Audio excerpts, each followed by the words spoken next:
नमस्कार साथियों। आज अपने सेकंड ग्रेड का एक नया टॉपिक पढ़ने जा रहे हैं और वो हमारा नया टॉपिक है स्थिर वैद्युतिकी।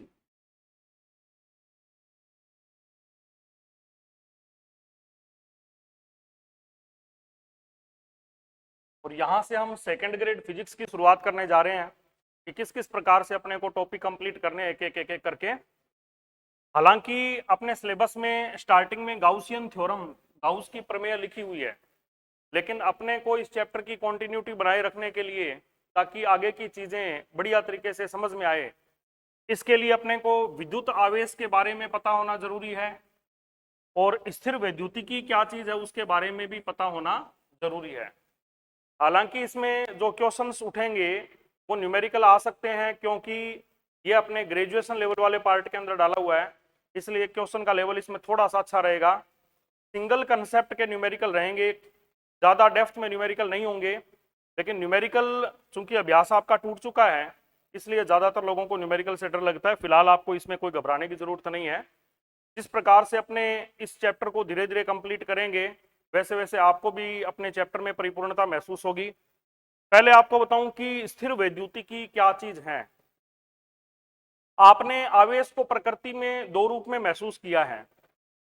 एक तो जब किसी तार में विद्युत धारा जा रही है, तो यह सब तो आपने महसूस किया है कि तार में आवेश गतिमान है और गतिमान आवेश जो है वो विद्युत धारा उत्पन्न करता है। तो गतिमान आवेश के बारे में जो भी हम अध्ययन करेंगे वो हम पढ़ेंगे धारा वैद्युतिकी चैप्टर के अंदर। इसमें धारा वैद्युतिकी आगे आएगा।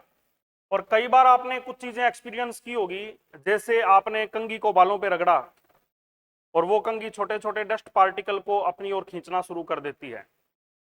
इसका मतलब ये हुआ कि जब आपने कंघी को बालों पे रगड़ा तो शायद उस पे आवेश आ गया, लेकिन वो आवेश विद्युत धारा जैसे तारों में बहती है वैसे गतिमान नहीं है। वो आवेश कैसा है? स्थिर है। गतिमान नहीं है, वो आवेश कैसा है? स्थिर है।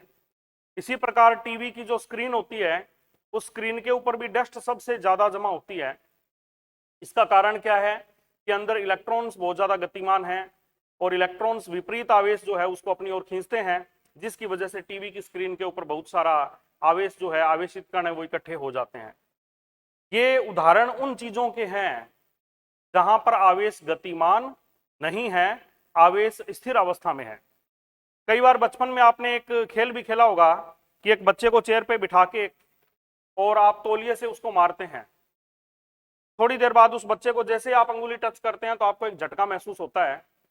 इसका कारण भी यही है कि घर्षण की वजह से, तौलिए में और बच्चे में घर्षण की वजह से बच्चे के ऊपर आवेश उत्पन्न हो जाता है और जैसे ही आप उसको टच करते हैं तो वो आवेश आपसे होते हुए जमीन में पहुंचता है। ये सभी उदाहरण हैं स्थिर आवेश के। ये सभी उदाहरण हैं स्थिर आवेश के। तो ये जो चैप्टर है इसमें हम केवल स्थिर आवेशों का अध्ययन करेंगे, गतिमान आवेशों का अध्ययन नहीं करेंगे।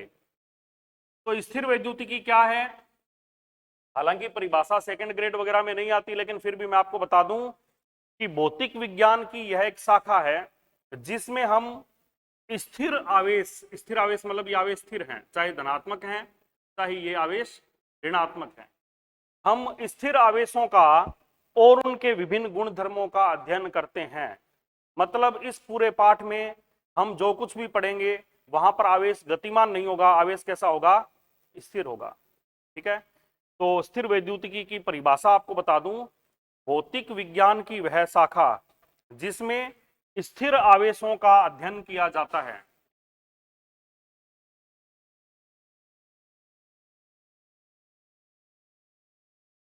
स्थिर आवेशों का अध्ययन किया जाता है उसे हम क्या कहेंगे?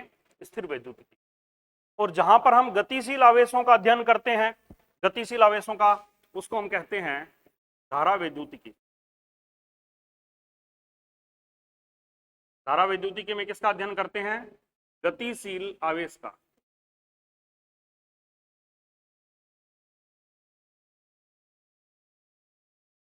ठीक है। और एक नई चीज और है, घर्षण वैद्युतिकी।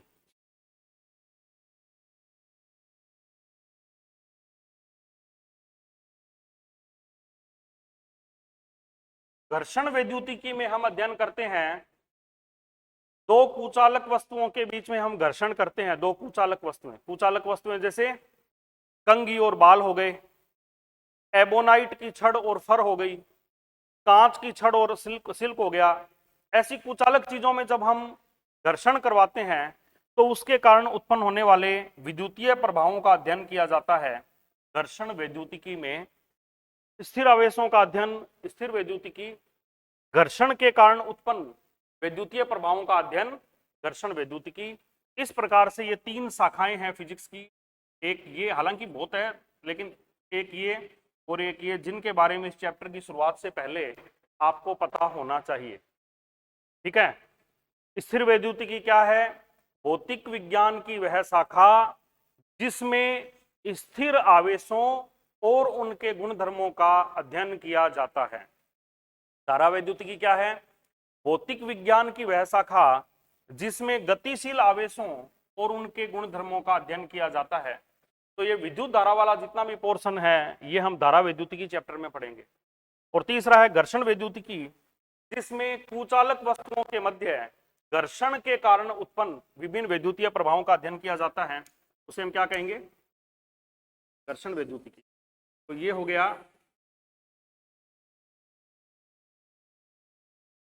ये हो गए अपने भौतिक विज्ञान की विभिन्न शाखाओं के बारे में। और इस चैप्टर की शुरुआत में अब हम सबसे पहले पढ़ेंगे आवेश क्या चीज है। आवेश क्या चीज है? देखो, आवेश की परिभाषा जो हम देंगे वो हम देंगे गुणों के आधार पर। किसके आधार पर देंगे? गुणों के आधार पर। देखिए, अब ये कोई वस्तु है, इसके ऊपर आवेश हैं। इस वस्तु पे क्या है? आवेश है। यदि इस वस्तु पर आवेश है तो ये क्या नए गुण दिखाएगी? ये नए गुण ये दिखाएगी, ये स्थिर अवस्था में विद्युत क्षेत्र उत्पन्न करेगी।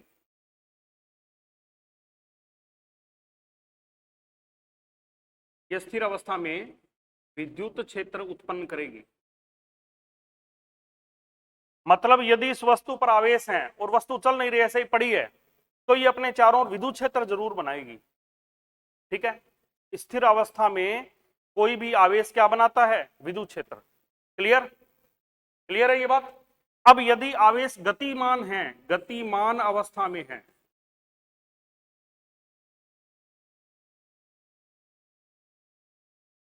गतिमान अवस्था में चुंबकीय क्षेत्र बनाता है।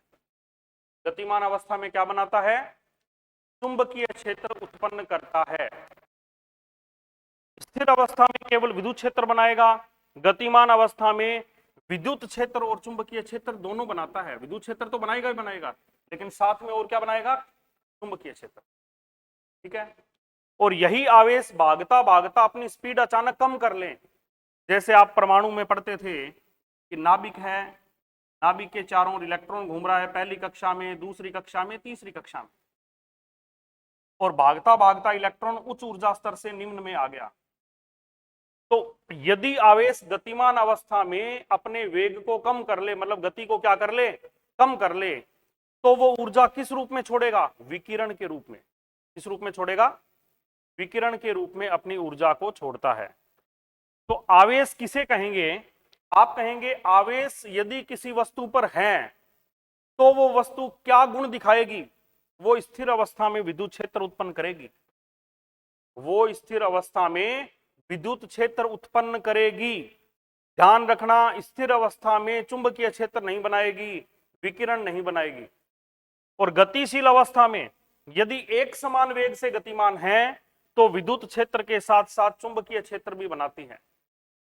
और यदि वह वस्तु त्वरित हो रही है या मंदित हो रही है तो वह विद्युत क्षेत्र चुंबकीय क्षेत्र के साथ साथ में विकिरण भी उत्पन्न कर सकती है या विकिरण अवशोषित कर सकती है। ठीक है। तो निम्न में से आवेश के लिए सत्य कथन है। आवेश गतिमान अवस्था में केवल चुंबकीय क्षेत्र बनाता है, आवेश स्थिर अवस्था में केवल विद्युत क्षेत्र बनाता है।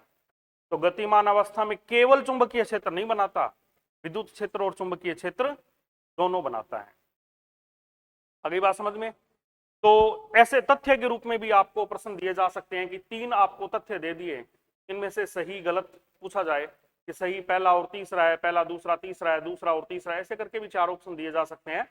तो आपको इसके लिए भी प्रिपेयर रहना। ये छोटी छोटी बातें हैं, मतलब इजी बातें हैं, कोई बहुत हाई लेवल की बातें नहीं है, फिर भी आपको इनका ध्यान रखना है।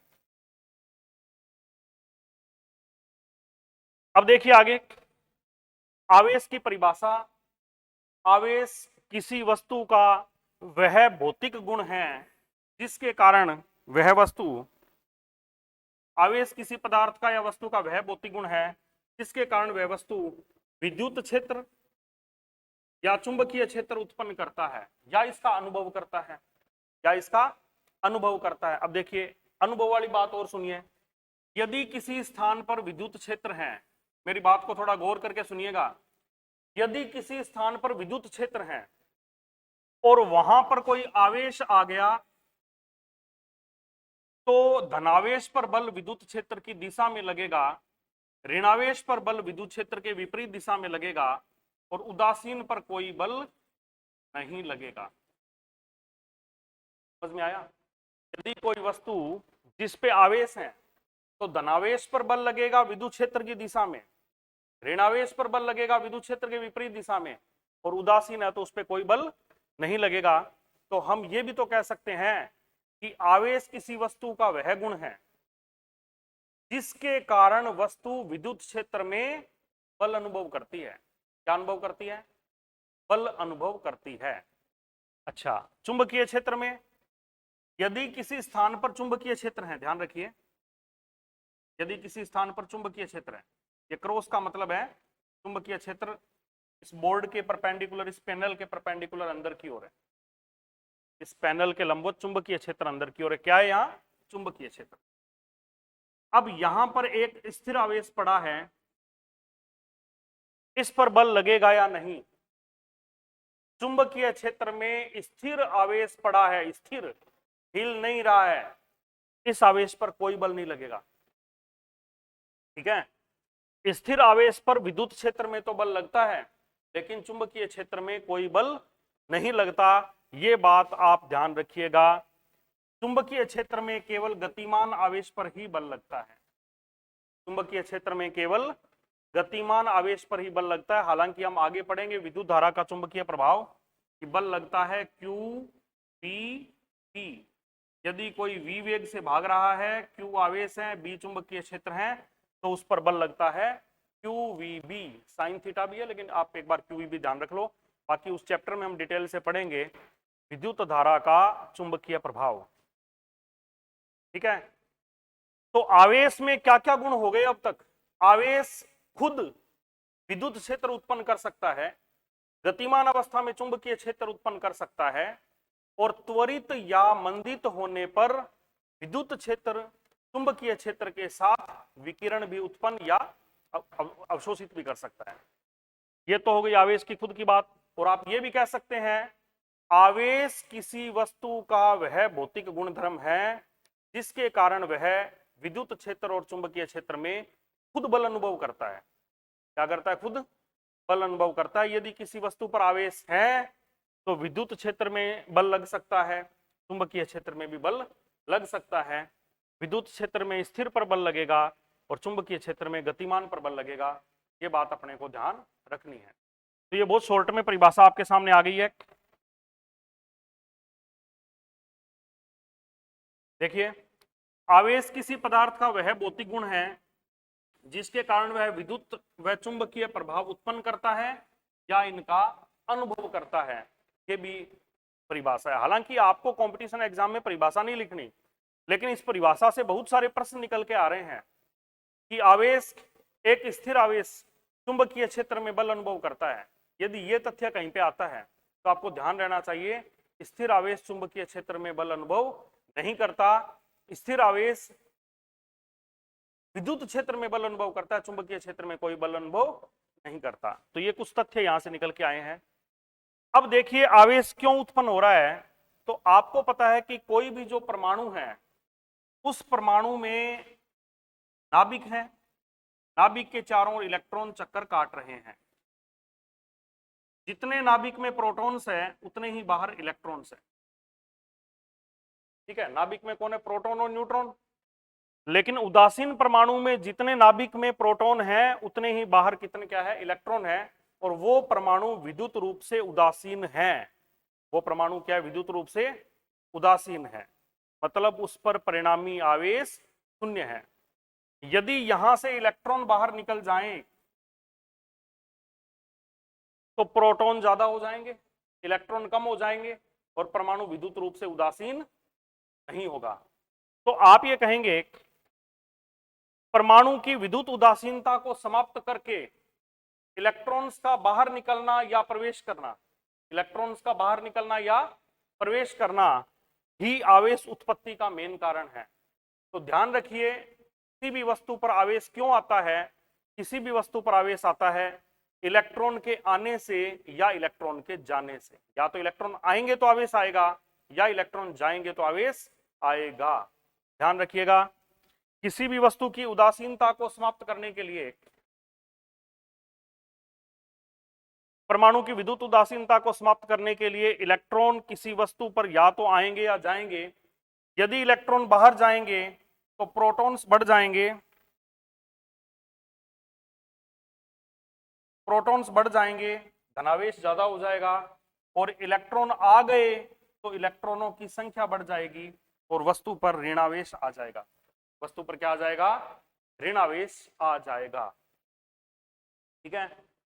अब एक प्रश्न और उठता है कि क्या आवेशित वस्तु उदासीन वस्तु से द्रव्यमान में भारी होती है या हल्की होती है, भारी होती है या हल्की होती है या बराबर द्रव्यमान रहता है। आपसे यदि ये पूछा जाए तो देखिए, आपको पता है इलेक्ट्रॉन का जो द्रव्यमान है, ये देखिए ये उदासीन वस्तु है, इसका द्रव्यमान था m, इसका द्रव्यमान क्या था m। इसमें से इलेक्ट्रॉन बाहर निकल गए जिसकी वजह से इस वस्तु पे धनावेश आ गया। ठीक है, धनावेश आ गया तो ये वस्तु धनावेशित हो गई और अब इसका द्रव्यमान कम हो गया क्योंकि इसमें से इलेक्ट्रॉन बाहर निकले हैं, क्योंकि इसमें से इलेक्ट्रॉन बाहर निकले हैं। पता नहीं एक निकला, दो निकला, तीन निकले, लेकिन इलेक्ट्रॉन बाहर निकले हैं। समझ में आ रही होगी बात आपके। और आपको पता है इलेक्ट्रॉन का द्रव्यमान 9.1 गुणा 10 की घात -31 9.1 इंटू 10⁻⁻³ किलोग्राम होता है। यदि 10 इलेक्ट्रॉन इसमें से बाहर निकले हैं तो इंटू 10 मास इसका कम हो गया, इंटू 10 मास द्रव्यमान है वो कम हो गया। तो आप ये कहेंगे धनावेशित वस्तु उदासीन वस्तु से हल्की होती है, धनावेशित वस्तु उदासीन वस्तु से हल्की होती है। और ऋणावेश, यदि इस पे इलेक्ट्रॉन आ जाएं, यदि इस पे इलेक्ट्रॉन आ जाएं, जैसे इलेक्ट्रॉन आ गए तो ये वस्तु ऋणावेशित में परिवर्तित हो गई और ऋणावेशित वस्तु का द्रव्यमान ज्यादा होगा क्योंकि इस पे इलेक्ट्रॉन आए हैं, और जब इलेक्ट्रॉन आए हैं तो निश्चित रूप से अपने साथ में द्रव्यमान लेकर आए हैं। तो एक तथ्य यह भी बना, धनावेशित वस्तु उदासीन वस्तु से हल्की होती है, ऋणावेशित वस्तु उदासीन वस्तु से भारी होती है। ठीक है, धनावेशित वस्तु उदासीन वस्तु से क्या होगी, हल्की, और ऋणावेशित वस्तु उदासीन वस्तु से क्या होगी, भारी होगी, क्योंकि उस पे इलेक्ट्रॉन आ जाते हैं। अब यहाँ पे देखिए तथ्य और कारण पे भी आ सकता है। ठीक है ना, जैसे आपको ये कहा धनावेशित वस्तु उदासीन वस्तु से भारी होती है, ये कह दिया, क्या ये तथ्य सही है? धनावेशित भारी नहीं होती, तथ्य गलत है। और ये लिख दिया कारण में कि इलेक्ट्रॉन में द्रव्यमान होता है, ये बात तो सही है, इलेक्ट्रॉन में द्रव्यमान होता है, लेकिन इलेक्ट्रॉन में द्रव्यमान होता है तो धनावेशित में तो कम होना चाहिए ना, तो इसका तथ्य गलत है। हालांकि कारण जो बताया है वो सही है क्योंकि इलेक्ट्रॉन में द्रव्यमान होता है। तो ये कुछ प्रश्न इस प्रकार से यदि आ जाएं तो आपको ध्यान रखना है।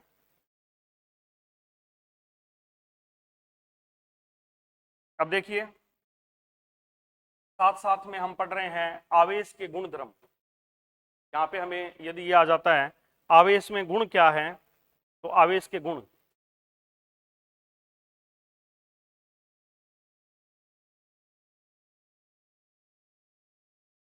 निम्न में से कौन सा आवेश का गुण है, निम्न में से कौन सा आवेश का गुण नहीं है। हालांकि यहां आपकी ये बात क्लियर हो गई, हालांकि ये बात आपके क्लियर हो गई है कि आवेश दो प्रकार के हैं। आवेश के प्रकार, आवेश दो प्रकार के हैं। नंबर एक धनावेश और नंबर दो ऋणावेश। ठीक है। जब किसी वस्तु से इलेक्ट्रॉन बाहर निकल जाते हैं वस्तु पे धनावेश आ जाता है, जब किसी वस्तु पर इलेक्ट्रॉन आ जाते हैं वस्तु ऋणावेशित हो जाती है। ठीक है। इलेक्ट्रॉन बाहर निकल गए वस्तु क्या हो गई? धनावेशित। इलेक्ट्रॉन आ गए वस्तु क्या हो गई? ऋणावेशित। धनावेशित वस्तु उदासीन वस्तु से हल्की होती है, ऋणावेशित वस्तु उदासीन वस्तु से भारी होती है। ये अपने को बातें ध्यान रखनी है। इसके अलावा आप देखिए कुछ एग्जाम्पल भी अपने देखें तो ये आपके पास में एक एबोनाइट की छड़ है।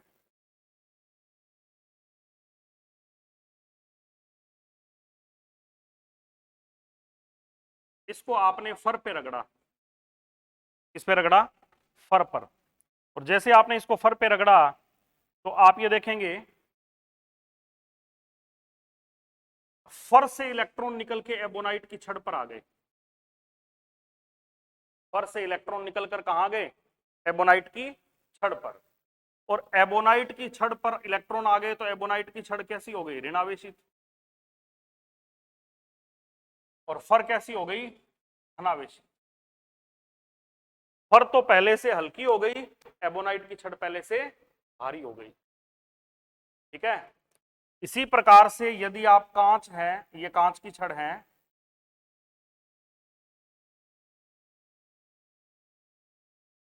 इसको आपने रगड़ा है सिल्क पर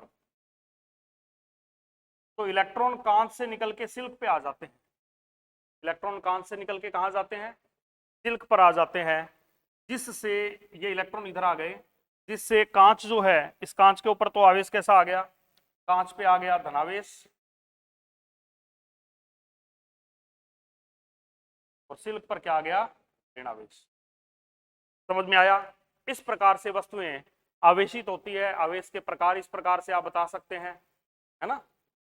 अब अपने कहें कि आवेश में गुण क्या क्या है? आवेश में गुण क्या क्या है? तो देखिए आवेश देखो हर प्रतियोगी परीक्षा में भी कुछ चीजें आती है। कई बार कोई स्टूडेंट बोर्ड एग्जाम वाले भी पढ़ रहे होते हैं तो आवेश के गुणधर्म में एक सीक्वेंस में बता देता हूं क्रम से, ताकि आपको ध्यान रहे। यदि कहीं लिखने की बात आती है तो आप बताएंगे कि आवेश जो है वो स्थिर अवस्था में विद्युत क्षेत्र उत्पन्न करता है, गतिशील अवस्था में विद्युत क्षेत्र के साथ साथ चुंबकीय क्षेत्र भी उत्पन्न करता है, और त्वरित या मंदित होने पर विद्युत क्षेत्र चुंबकीय क्षेत्र के साथ साथ विकिरण भी उत्पन्न करता है। विद्युत क्षेत्र चुंबकीय क्षेत्र के साथ साथ विकिरण भी उत्पन्न करता है। अच्छा, एक गुण ये हो गया, ये समान प्रकृति के आवेश एक दूसरे को प्रतिकर्षित करते हैं। ये धन और धन आवेश, ये इस धन आवेश को दूर धक्का मार रहा है, ये इस धन को दूर धक्का मार रहा है। और विपरीत प्रकृति के आवेश एक दूसरे को आकर्षित करते हैं। ये प्लस इस माइनस को अपनी ओर खींच रहा है और ये माइनस इस प्लस को अपनी ओर खींच रहा है। ये कॉमन बातें हैं, छोटी मोटी कोई बड़ी बात नहीं है। इसी के साथ हम आवेश के अगले गुणधर्म देख रहे हैं। अच्छा, आवेश स्थानांतरणीय है। आवेश स्थानांतरणीय ऐसे हैं कि मान लीजिए एक चीज पे धनावेश है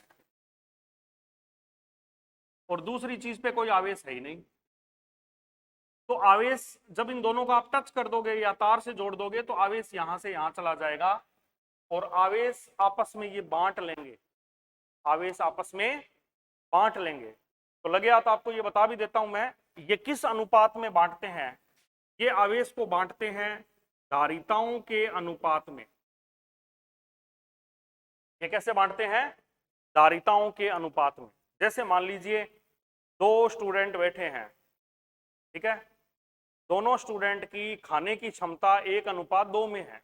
एक की 1 है, दूसरे की 2 है। अब एक जना बाहर से 1 किलो लड्डू का डिब्बा लेके आया तो वो बराबर बराबर नहीं बांटेंगे, अपनी क्षमताओं के हिसाब से बांटेंगे कि 1 किलो में से 1 हिस्सा तेरा, 2 हिस्से मेरे।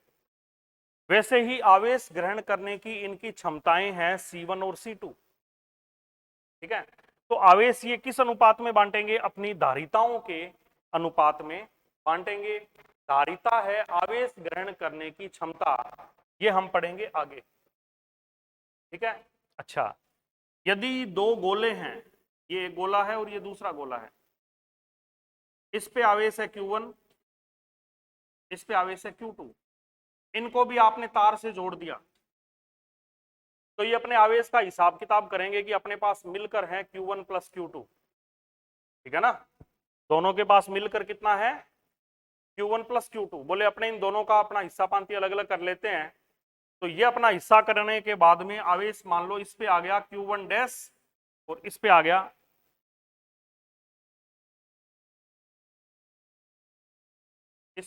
Q1 डैश और इस पे आ गया Q2 डैश।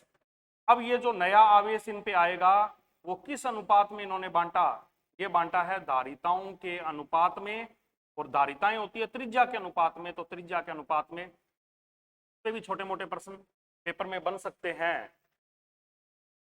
ठीक है ना, दो गोले जिन पर आवेश 2 कूलाम और 3 कूलाम है, या 2 माइक्रो कूलाम और 3 माइक्रो कूलाम है, और आपको ये कह दिया दोनों को तार से जोड़ दिया गया, दोनों की त्रिज्याओं का अनुपात 1:5 है, तो बताइए नए आवेश का अनुपात क्या होगा। तो नया आवेश बंटेगा धारिता के अनुपात में या त्रिज्या के अनुपात में। अभी ये टॉपिक पूरा होते ही इस फॉर्मूले पे अपने क्वेश्चन और कर लेंगे, ताकि आपके ये कंप्लीट हो जाए, मतलब चीज ये समझ में आ जाए, इस पे भी ये क्वेश्चन और कर लेंगे। ठीक है ना, ये क्लियर हुई ये बात। मतलब दो आवेश यदि एक जगह से दूसरी जगह पे जा रहे हैं, तो आवेश का पुनर्वितरण धारिताओं के अनुपात में होता है। कहीं आप एग्जाम में सरपंच की तरह न्याय मत करने लग जाना कि आधा आधा बांट रहे हैं, आधा आधा नहीं बंटेगा, धारिता के अनुपात में बंटेगा। ठीक है ना, ये नॉर्मल एक क्वेश्चन है कि धारिताओं के अनुपात में। ठीक है, आवेश स्थानांतरणीय है। आवेश कैसा है, स्थानांतरणीय है, एक वस्तु से दूसरी वस्तु पे जा सकता है, ये भी आवेश का एक गुणधर्म है। ठीक है, समान प्रकृति के आवेश एक दूसरे को प्रतिकर्षित करते हैं, विपरीत प्रकृति के आकर्षित करते हैं, ये आपने दूसरा गुणधर्म पढ़ा था, ये तीसरा गुणधर्म हो गया। चौथा देखो, आवेश द्रव्यमान से बद्ध रहता है। यदि किसी चीज पे द्रव्यमान ही नहीं है और वो चीज कहे कि भाई मैं आवेशित होना चाहती हूँ, मतलब इलेक्ट्रॉन छोड़ना चाहती हूँ और इलेक्ट्रॉन लेना चाहती हूँ, तो उससे पूछे भाई द्रव्यमान, बोले द्रव्यमान नहीं रखना चाहती, तो बिना द्रव्यमान के इलेक्ट्रॉन कहां से आएंगे, नहीं आएंगे ना। इसका मतलब यदि किसी वस्तु में द्रव्यमान नहीं है तो कभी भी उस पर आवेश भी नहीं हो सकता। बिना द्रव्यमान के आवेश की का कोई अस्तित्व नहीं है। आवेश सदैव द्रव्यमान से बद्ध रहता है, आवेश द्रव्यमान रहित नहीं हो सकता। यदि किसी चीज पर द्रव्यमान नहीं है तो उस पर कभी आवेश भी नहीं आ सकता। और इसके दो उदाहरण हैं आपके सामने। एक तो आपने न्यूट्रिनो सुना होगा, न्यूट्रिनो एक ऐसा काल्पनिक कण है जिसका ना द्रव्यमान होता तो फिर उस पर आवेश भी नहीं होता। मतलब न्यूट्रिनो एक ऐसा काल्पनिक कण है जो द्रव्यमान रहित होता है और आवेश रहित होता है। ठीक है, अच्छा, इसके अलावा आपने प्रकाश के फोटोन सुने होंगे।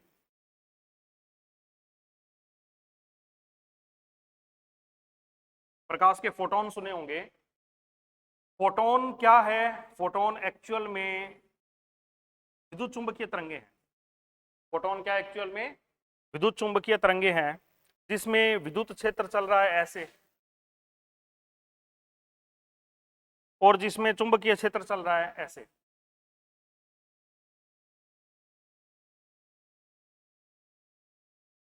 ना विद्युत क्षेत्र में द्रव्यमान होता ना चुंबकीय क्षेत्र में द्रव्यमान होता, तो फोटोन में भी द्रव्यमान नहीं होता। और जब फोटोन में द्रव्यमान नहीं होता तो कभी उस पर आवेश भी नहीं हो सकता। यही कारण है कि प्रकाश के फोटोन कभी आवेशित नहीं किए जा सकते, उस पर कभी कोई आवेश नहीं होता। तो ये भी आपको कंसेप्ट समझ में आ गई होगी कि बिना द्रव्यमान के आवेश का कोई अस्तित्व नहीं है। ठीक है, आवेश द्रव्यमान से बद्ध रहता है, बिना द्रव्यमान के आवेश का कोई अस्तित्व नहीं है। नेक्स्ट देखिए,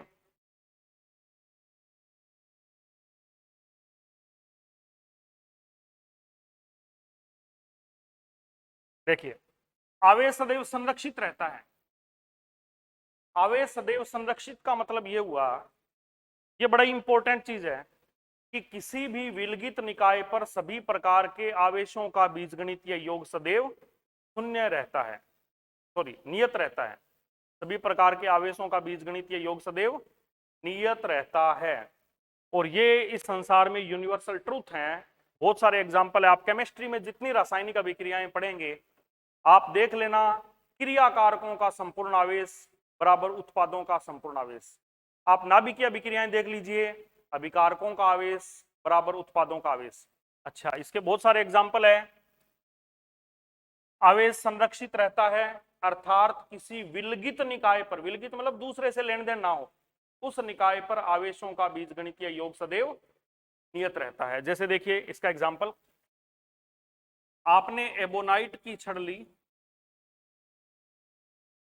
ये मैं एग्जाम्पल आपको बता रहा हूं, और आपने इसको फर पे रगड़ा। रगड़ने से पहले एबोनाइट पर भी आवेश शून्य था और फर पर भी आवेश क्या था, शून्य था। मतलब ये भी अनावेशित था और ये भी अनावेशित था, कुल आवेश शून्य। जैसे ही आपने इसको रगड़ा तो फर से इलेक्ट्रॉन एबोनाइट पर आ गए। मान लीजिए 5 इलेक्ट्रॉन इधर आए, तो जितना फर पर ऋणावेश आया उतना ही एबोनाइट पर धनावेश आया। जितना फर पर ऋणावेश आया उतना ही एबोनाइट पर क्या आया, ऋणावेश आया है।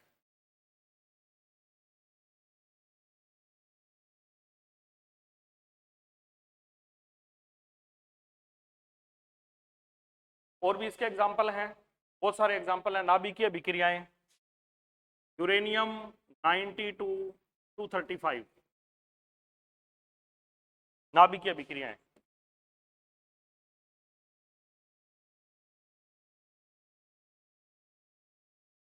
ये भी इसका उदाहरण है। इस पे एक न्यूट्रॉन टक्कर मार रहा है, कौन टक्कर मार रहा है, न्यूट्रॉन, और बनता है क्रिप्टॉन और बेरियम, और साथ में बनते हैं 3 न्यूट्रॉन। इसका एटॉमिक नंबर है परमाणु क्रमांक 36, इसका 56, ठीक है। इसका हो जाएगा 92, इसका 141। अब आप देखिए इसमें कितने प्रोटॉन्स हैं, 92। इसमें कितने प्रोटॉन है मिलाकर, 36 और 56 मिलके कितने होंगे, 92, 92 ही हुए। तो कुल आवेश जितना इधर था उतना इधर रहा या नहीं? तो आवेश क्या रहा, संरक्षित। क्या रहा, संरक्षित। इसी प्रकार से एक घटना होती है युग्म उत्पादन।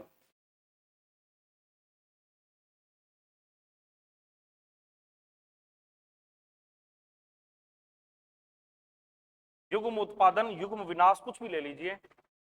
देखिए गामा किरण किसी नाभिक पर टक्कर मार रही है,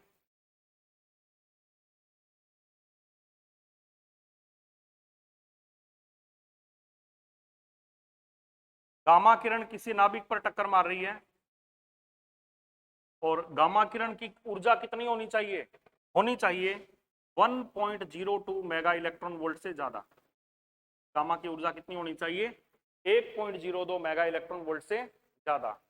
ये गामा किरण जैसे ही किसी नाभिक पर टक्कर मारेगी तो इसके टक्कर लगते ही एक इलेक्ट्रॉन और एक पॉजिट्रॉन, देखो पॉजिट्रॉन कौन होता है, इलेक्ट्रॉन का जुड़वां भाई, जिसका द्रव्यमान इलेक्ट्रॉन के बराबर होता है लेकिन आवेश विपरीत होता है, इस पे ऋणावेश इस पे धनावेश। कौन है ये, पॉजिट्रॉन।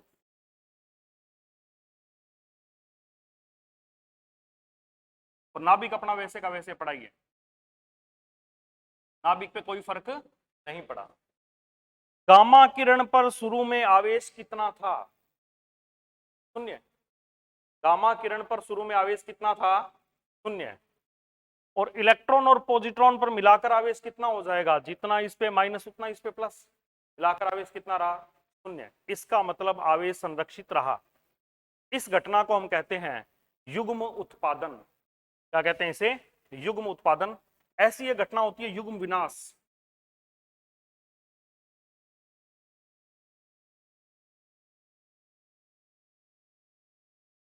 युग्म विनाश में एक इलेक्ट्रॉन और एक पॉजिट्रॉन मिलकर गामा किरण बना लेते हैं जिसकी ऊर्जा 1.02 मेगा इलेक्ट्रॉन वोल्ट के बराबर होती है।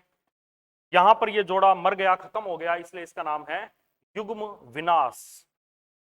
और यहां पर इलेक्ट्रॉन पॉजिट्रॉन का जोड़ा बना है, इसलिए इसका नाम है युग्म उत्पादन। ठीक है।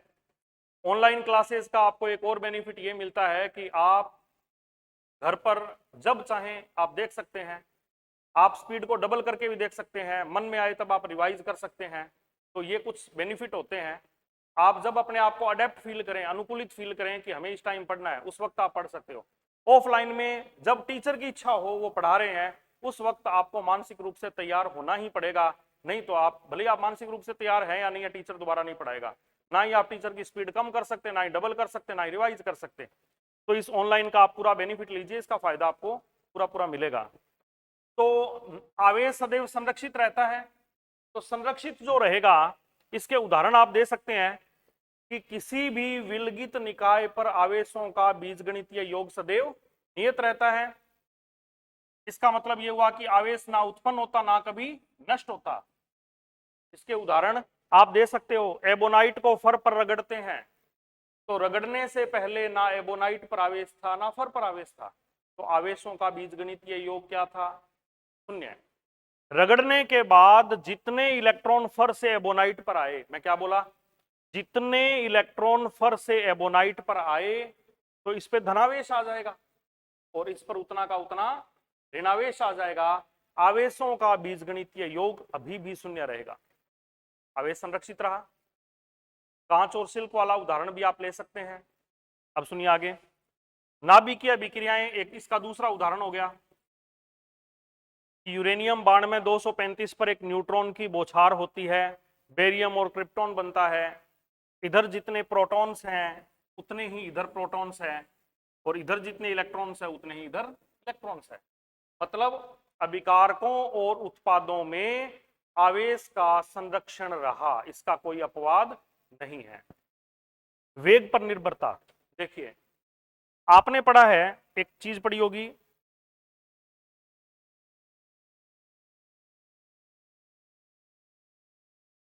ये कोई वस्तु है, इसका द्रव्यमान है m0। इस वस्तु का विराम द्रव्यमान कितना है? m0। यदि यही वस्तु गतिशील हो जाए तो इसका द्रव्यमान हो जाता है आइंस्टीन के सापेक्षतावाद के अनुसार m0 upon under root 1 minus v square upon v क्या है? वस्तु का वेग। v क्या है? वस्तु का वेग। देखो ये स्क्रीन में जो मैटर तैयार करके पढ़ा रहे हैं ये अलग है, और जो हम आपको पढ़ने के लिए नोट्स देंगे वो अलग हैं। ये आप समझ के फिर आप पढ़ने वाले नोट्स हैं उनको आप पढ़िएगा, क्यों यहाँ तो थोड़ा खुला खुला और उस हिसाब से लिया है ताकि मुझे कहीं लिखने की जगह भी मिल जाए। तो v क्या है? वस्तु का वेग। और c क्या है? प्रकाश का वेग।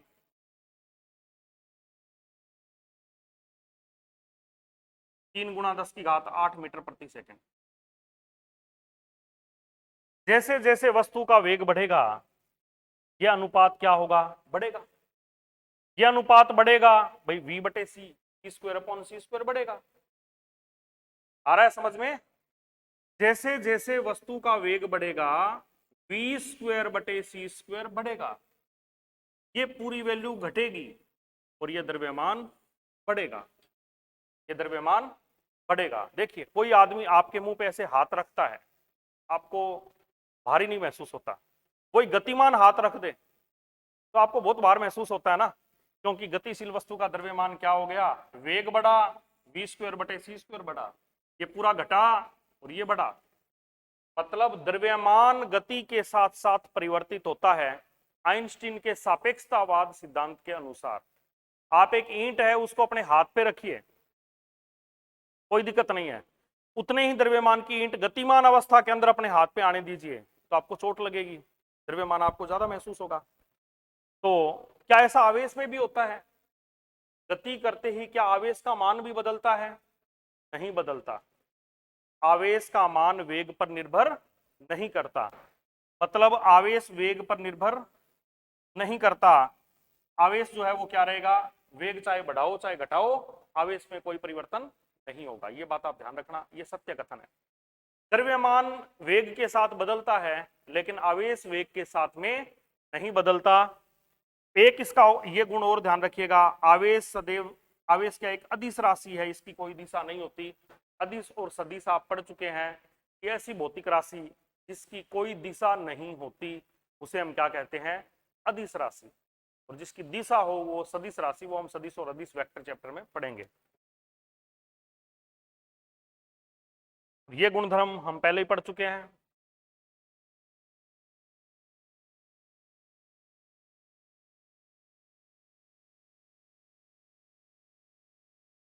ये गुणधर्म हम पहले ही पढ़ चुके हैं। आवेश विद्युत क्षेत्र, चुंबकीय क्षेत्र और विद्युत चुंबकीय विकिरण उत्पन्न करता है। कब करता है? आवेश पड़ा है, स्थिर अवस्था में है, वेग 0 है, तो केवल विद्युत क्षेत्र उत्पन्न करता है ना। और गतिशील अवस्था में है, देखिए v वेग से गतिशील अवस्था में है, E के साथ B भी उत्पन्न करता है ना। और वेग नियत नहीं है, वेग कभी बढ़ रहा है कभी घट रहा है, मतलब ऊर्जा कभी छोड़ रहा है कभी ले रहा है। तो ये E और B के साथ ऊर्जा का उत्सर्जन करता है, यानी विकिरण भी उत्पन्न करता है। समझ में आया? तो ये बात अपने को यहाँ डायग्राम के जरिए शायद और अच्छे से समझ में आ गई होगी। एक अपने को गुण और पढ़ना है, वो हम डिटेल से पढ़ेंगे इसमें आगे, और वो है अपना आवेश का क्वांटीकरण।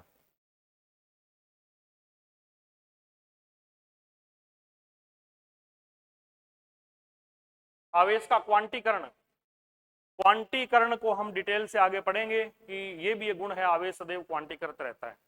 आवेश सदैव क्वांटीकृत रहता है। क्वांटीकरण क्या चीज है वो हम डिटेल से आगे पढ़ेंगे। तो इस चैप्टर में अभी ये टॉपिक अपना यहां तक का कंप्लीट हुआ।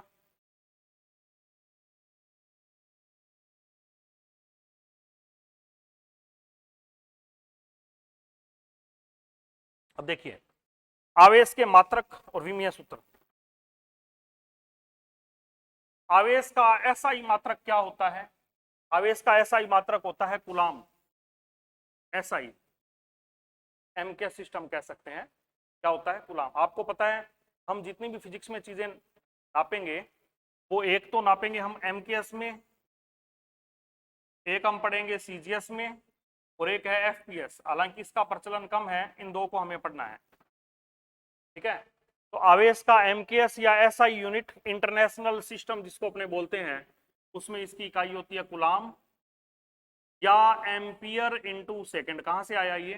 क्योंकि आवेश बटे समय विद्युत धारा होती है, आवेश बटे समय विद्युत धारा होती है, तो आवेश बराबर होगा विद्युत धारा इंटू समय। आवेश क्या होगा? आई इंटू टी। आई की इकाई एम्पियर, टी की इकाई सेकंड।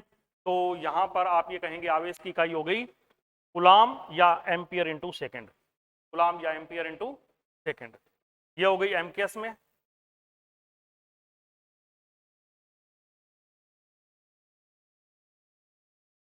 सीजीएस में इसकी इकाई क्या होगी? सीजीएस में इसकी इकाई होती है एक तो स्थित कूलाम, इंग्लिश में इसका नाम आप देखना चाहो तो स्टेट कूलाम।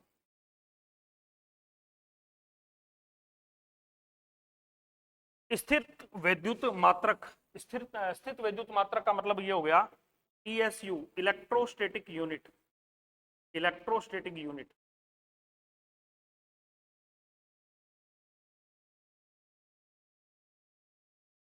या विद्युत चुंबकीय मात्रक या एब कूलाम,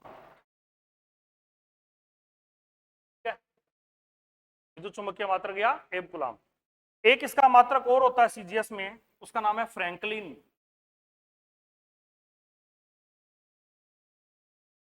एक वैज्ञानिक था फ्रैंकलिन, जिसने सबसे पहले आवेशों के बारे में बताया था, इसलिए आवेश की एक इकाई रख दी गई है Franklin. AB coulomb, AB, AB de Villiers वाला एबी। तो ये हो गया अपना। अब एक कूलाम कितने स्टेट कूलाम के बराबर है? एक कूलाम बराबर होता है 3 × 10⁹ स्टेट कूलाम, या 1/10 एब कह दो या एबी कूलाम कह दो, ठीक है। क्या कह दो? एक कूलाम को क्या कहेंगे? 3 × 10⁹ स्थित कूलाम, स्टेट कूलाम, या ईएसयू या फ्रैंकलिन, कुछ भी कहिए, तीनों नाम सेम है। ईएसयू कहिए, फ्रैंकलिन कहिए या स्टेट कूलाम कहिए, ये तीनों नाम सेम है। ये आपको संबंध ध्यान में रखना है। जैसे आपको कोई ये कह दे कि इलेक्ट्रॉन पर आवेश सीजीएस में कितना है, इलेक्ट्रॉन पर आवेश सीजीएस में कितना है, तो देखिए आपको पता है इलेक्ट्रॉन पर आवेश एमकेएस में कितना होता है, 1.6 गुणा 10 की घात -19 गुलाम। इसी से प्रदर्शित करेंगे गुलाम को, ठीक है। और इसको सीजीएस बनाना है तो आप 1.6 गुणा 10 की घात -19 को किससे गुणा करेंगे, 3 गुणा 10 की घात 9 से। तो इसको गुणा करते ही आएगा 4.8 गुणा 10 की घात -10 एसयू। इलेक्ट्रॉन पर आवेश सीजीएस में इतना होता है, कभी आ जाए पेपर में आप ध्यान रखिएगा, ठीक है, रख लोगे ये ध्यान, कोई दिक्कत नहीं है। अच्छा, आवेश का विमीय सूत्र, विमीय सूत्र हम मात्रक और विमाओं वाले पाठ में पढ़ेंगे, इसलिए ज्यादा हो सकता है भी आपको पता ना चले, जिनको पिछला कुछ भी याद नहीं आ रहा है। विमीय सूत्र में द्रव्यमान को m से, लंबाई को l से, समय को t से, धारा को a से, ताप को k से, ऐसे प्रदर्शित हम करते हैं, है ना। तो एक बात बताइए, हमने पढ़ा है आवेश बटा समय बराबर धारा, तो आप ये मत बोलना सर आवेश को किससे करते हैं। देखिए 7 मूल राशियां हैं, कितनी मूल राशियां, 7। हमें उन मूल राशियों के अंदर ही प्रदर्शित करना है। उन मूल राशियों में धारा तो है लेकिन आवेश नहीं है, इसलिए हमें आवेश को धारा के रूप में प्रदर्शित करना है, ना कि धारा को आवेश के रूप में। नहीं आया समझ में। जो मूल राशियां हैं वो 7 हैं, है ना। उन मूल राशियों में धारा तो है लेकिन आवेश नहीं है, इसलिए हमें तो मूल राशियों के रूप में ही दर्शाना है कि नहीं। तो ऐसी स्थिति में हमें धारा के रूप में आवेश को दर्शाना है, आवेश के रूप में धारा को नहीं दर्शाना। तो इसका कैसे आएगा, Q बराबर I इंटू टी, इस धारा को लिखेंगे A, समय को लिखेंगे T, तो आपका विमीय सूत्र इसमें ये आ जाएगा, सीधा लिख दो AT या M0 L0 T A, ये हो गया आवेश का विमीय सूत्र।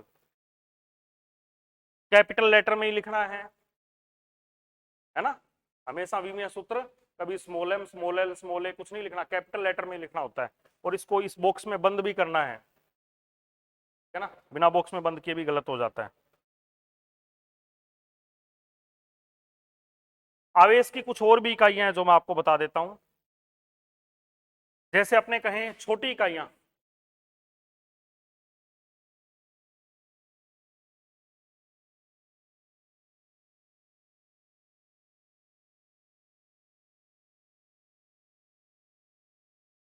कई जगह पे आएगा 1 माइक्रो कूलाम कितना होता है, 10 की घात -6 कूलाम। 1 नैनो कूलाम कितना होता है, 10 की घात -9 कूलाम।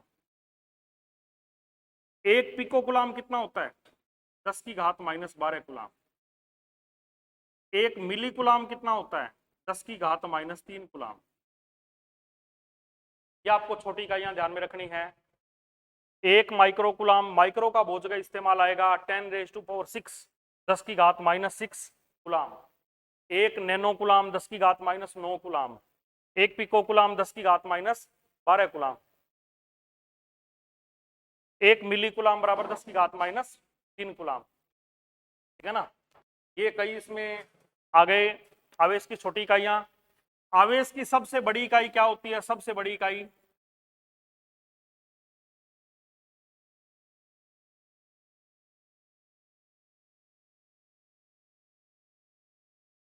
सबसे बड़ी इकाई होती है फेरेडे। फेरेड मत बोल देना, फेरेड होती है संधारित्र की धारिता की इकाई, और फेरेडे हो गई आवेश की सबसे बड़ी इकाई, जो आप केमिस्ट्री में भी पढ़ोगे। 1 मोल इलेक्ट्रॉनों के आवेश को 1 फेरेडे कहते हैं। 1 मोल इलेक्ट्रॉन्स के आवेश को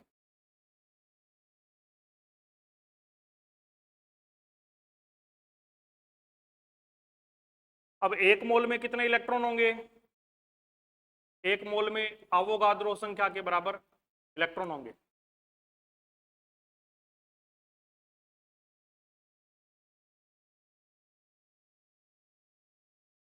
ठीक है, के बराबर होंगे अवोगाद्रो नंबर।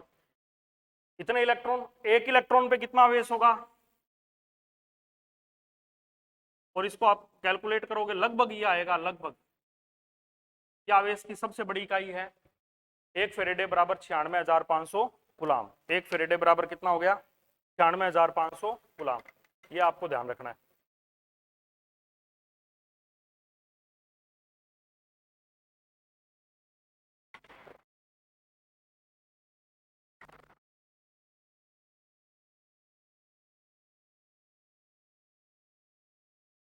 अब समझना, ये आवेश की अपने पास में कुछ बड़ी छोटी इकाइयां आ गई। इसके बाद में है आवेश घनत्व, या आवेश किसी वस्तु पर किस प्रकार से आता है। तो अपने को एक छोटी सी चीज पढ़नी है, चालक पर आवेश। देखिए, कोई भी वस्तु है या चालक है, आप उसको आवेश देंगे तो आवेश क्या होगा, यदि वस्तु है एक समान पृष्ठीय क्षेत्रफल की, तब तो उसके ऊपर आवेश जो है, या तो वस्तु है एक समान पृष्ठीय क्षेत्र की, या है असमान, कहीं से तो हो गई मोटी, कहीं से हो गई तीखी, है ना, असमान पृष्ठीय क्षेत्रफल हो गया। आप आवेश का वितरण करेंगे तो एक समान क्षेत्रफल वाली वस्तु पे एक समान आवेश वितरित होगा, और असमान वाले में तीखे कोने पर आवेश का घनत्व ज्यादा होगा, और जहां पर ज्यादा ये फैला हुआ है वहां पर आवेश का घनत्व कम होगा। तो यहां पर देखिए, एक समान रूप से आवेश का वितरण हुआ है, और यहां पर असमान रूप से आवेश का वितरण हुआ है ना। तो आप ये कहेंगे किसी भी चालक को हम आवेश देंगे, किसी भी चालक को दिया गया आवेश उसकी बाह्य सतह पर रहता है। यदि सतह समरूप है तो आवेश सतह पर एक समान रूप से वितरित होता है, और यदि सतह असमरूप है तो आवेश घनत्व असमान नहीं होता, वह उन बिंदुओं पर अधिकतम होगा जहां पर वक्रता त्रिज्या न्यूनतम है। वक्रता त्रिज्या मतलब न्यूनतम का मतलब तीखापन ज्यादा है। आगे बात समझ में, यदि देखो एक समान क्षेत्रफल है तब तो आवेश का वितरण एक समान होगा, लेकिन यदि आकृति अनियमित है तो तीखे किनारे या वक्रता त्रिज्या जहां कम है वहां पर आवेश का घनत्व ज्यादा रहेगा, बाकी जगह पर आवेश का घनत्व कम रहेगा। इसका मतलब आवेश घनत्व, इसी कारण नुकीले बिंदुओं से आवेश का क्षरण होता है। यहां पर आवेश का घनत्व ज्यादा हो गया तो यहां से आवेश निकलेगा भी यहीं से। यदि आवेश को बाहर भागना है तो कहां से भागेगा, यहां से, है ना। आवेश घनत्व त्रिज्या के व्युत्क्रमानुपाती हो गया। जहां पर त्रिज्या ज्यादा होगी आवेश घनत्व कम होगा, और यहां देखिए तीखा किनारा है, त्रिज्या कम है, तो यहां पर आवेश घनत्व ज्यादा होगा। तो आवेश का क्षरण हमेशा नुकीले किनारे से ही होता है। आवेश का क्षरण कहां से होता है, नुकीले किनारे से ही होता है। अब हम पढ़ेंगे एक तो एक समान आवेश वितरण। आवेश का वितरण देखो, अभी आपने पढ़ा है एक समान आवेश वितरण भी हो सकता है और असमान आवेश वितरण भी हो सकता है, ठीक है ना। एक समान आवेश वितरण भी हो सकता है और असमान आवेश वितरण भी हो सकता है। तो पहले हम देख रहे हैं एक समान आवेश वितरण कौन सा होगा। एक समान आवेश वितरण का दूसरा नाम है सतत आवेश वितरण। एक समान आवेश वितरण का दूसरा नाम क्या है, सतत आवेश वितरण, ठीक है। यदि आवेश जैसे इस छड़ पे एक समान आ गया तो आवेश कहां फैला, लंबाई में, कहां फैला है, लंबाई। या इस वलय के ऊपर आ गया तो आवेश कहां फैला है, यहां भी लंबाई के ऊपर ही फैला है, फैला है या नहीं। अच्छा, यहां पे आप देखिए आवेश आया है इस गोले के पृष्ठ पे, या आया है इस पट्टी के ऊपर, या तो है गोले के पृष्ठ पे या है पट्टी के ऊपर। अब आवेश कहां फैला, लंबाई में फैला है या क्षेत्रफल पर फैला है। अब आवेश फैला है पृष्ठीय क्षेत्रफल पर। कैसे फैला है, पृष्ठीय क्षेत्रफल पर। इसी प्रकार ये देखिए इस बार आवेश आपको कहां दिख रहा है? इसके अंदर भी फैला दिख रहा है, बाहर भी फैला दिख रहा है। आवेश कहां गया? आयतन में। कहां गया? आयतन में। लेकिन फैला यहां भी बराबर बराबर है हर जगह पे, कहीं कम ज्यादा नहीं है। यहां पर भी बराबर बराबर ही फैला है, कहीं कम ज्यादा नहीं है। और यहां पर भी बराबर बराबर ही है, कहीं पर कम ज्यादा नहीं है।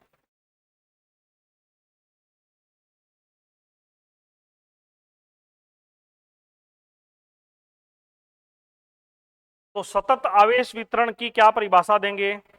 देखिए, यदि आवेश किसी लंबाई पर, है ना, या किसी क्षेत्रफल पर, या किसी आयतन में, या तो कहां? किसी लंबाई पर, या किसी क्षेत्रफल पर, और या किसी आयतन में एक समान रूप से वितरित हो जाए, तो इस आवेश वितरण को हम कहते हैं सतत आवेश वितरण। ठीक है। सतत आवेश वितरण क्या होता है? ये 3 प्रकार का है। कितने प्रकार का है? 3 प्रकार का। आप क्या परिभाषा देंगे? यदि आवेश किसी लंबाई पर, किसी क्षेत्रफल पर, या किसी आयतन में एक समान रूप से वितरित हो जाए, तो इसे हम कहते हैं सतत आवेश वितरण। इस चैप्टर में हमें आगे पढ़ने को मिलेगा गाउस की प्रमेय और उसके अनुप्रयोग। जब हम उसके अनुप्रयोग पढ़ेंगे तो हमें गोले के कारण आवेश विद्युत क्षेत्र की तीव्रता निकालनी होगी, हमें पट्टी की वजह से विद्युत क्षेत्र की तीव्रता निकालनी होगी, और उनको करते समय हमें पहले आवेश घनत्व के बारे में पता होना जरूरी है।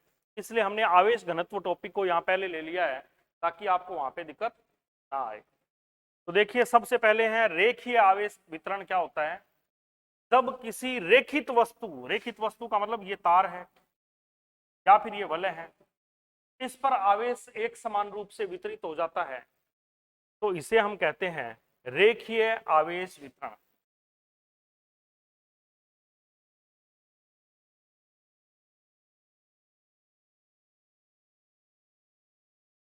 क्या कहेंगे? जब आवेश किसी रेखीय वस्तु पर एक समान रूप से वितरित होता है, तो इसे हम क्या कहेंगे? रेखीय आवेश वितरण। ठीक है। और इकाई लंबाई पर आवेश की मात्रा को हम कहते हैं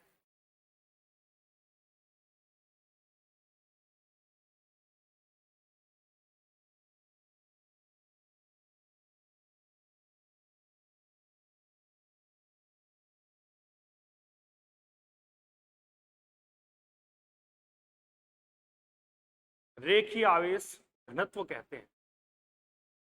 क्या कहते हैं? इकाई लंबाई पर आवेश की मात्रा को रेखीय आवेश घनत्व कहते हैं, और इसे हम लैम्डा से प्रदर्शित करते हैं। से प्रदर्शित करते हैं लैम्डा से। देखिए, यदि वस्तु आवेश आ गया किसी लंबाई पर और लंबाई पर एक समान रूप से वितरित हो जाता है, तो इसे हम कहते हैं रेखीय आवेश वितरण।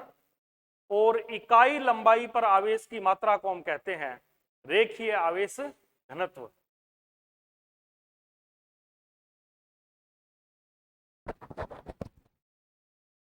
ठीक है ना? ये आपको थोड़ा सा ध्यान रखना है।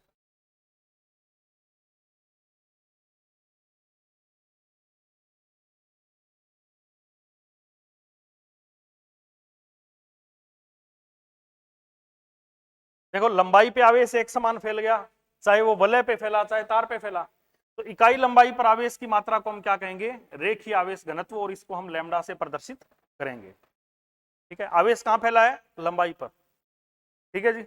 अब आगे देखो, रेखीय आवेश घनत्व होगा। घनत्व का मतलब है इकाई लंबाई पर आवेश की मात्रा, और रेखीय आवेश घनत्व होगा आवेश बटे लंबाई। क्या होगा? आवेश बटे लंबाई। मान लीजिए मैंने एक छोटा सा टुकड़ा लिया इसका, ये वाला पार्ट ले लिया। इस पार्ट पे आवेश है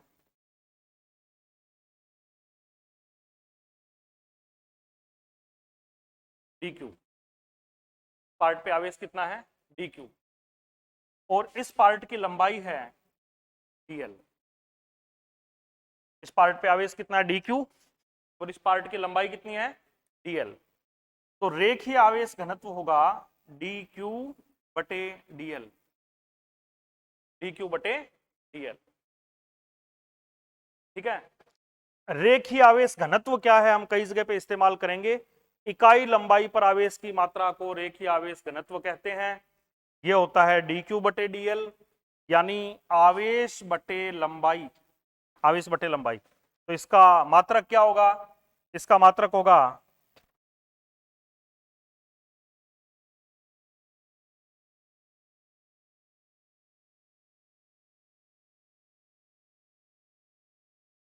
dq बटे dl। तो इसका मात्रक क्या होगा, कूलाम बटे मीटर। क्या होगा, कूलाम प्रति मीटर ही होगा।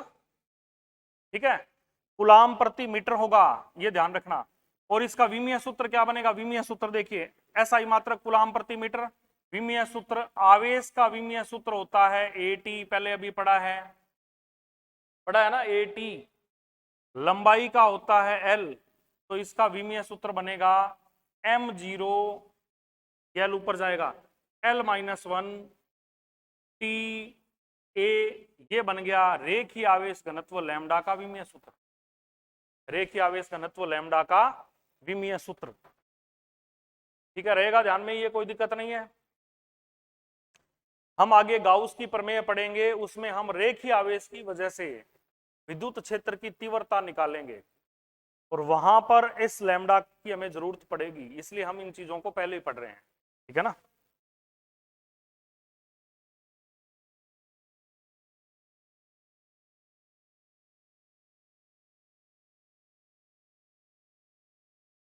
देखिए इस बार हमने क्या किया, आवेश को फैला दिया है एक चद्दर पे, तो चद्दर के सरफेस पे ही फैलेगा। आपको हमेशा ध्यान रखना है, चाहे चालक कोई सा भी चालक, मैं ये नहीं कह रहा गोला हो या पट्टी हो, कोई सा भी चालक, उसको यदि आप आवेश दोगे तो आवेश हमेशा उसकी सतह सतह पे फैलेगा, कभी भी उसके आयतन के अंदर आवेश नहीं आएगा। अंदर आवेश हमेशा शून्य रहता है, अंदर आवेश हमेशा शून्य रहता है। देखो जैसे ये कोई पट्टी है, आपने आवेश दिया, इसकी सतह पे फैल गया, अंदर कोई आवेश नहीं होगा, ये ध्यान रखना। ठीक है, तो आप चाहे चालक गोले को आवेश दे रहे हैं, चाहे चालक पट्टिका को आवेश दे रहे हैं, चाहे तो आवेश दे रहे हैं चालक गोले को, और चाहे आवेश दे रहे हैं चालक पट्टिका को, तो आवेश इसके पृष्ठ पर एक समान रूप से फैल जाता है। आवेश इसके पृष्ठ पर एक समान रूप से फैल जाता है, इसके पृष्ठ पे फैल गया, देखो ये फैल गया ना। इसे हम कहेंगे पृष्ठीय आवेश वितरण। क्या कहेंगे, पृष्ठीय आवेश वितरण। आप कहेंगे जब आवेश किसी पृष्ठ पर एक समान रूप से वितरित हो जाता है,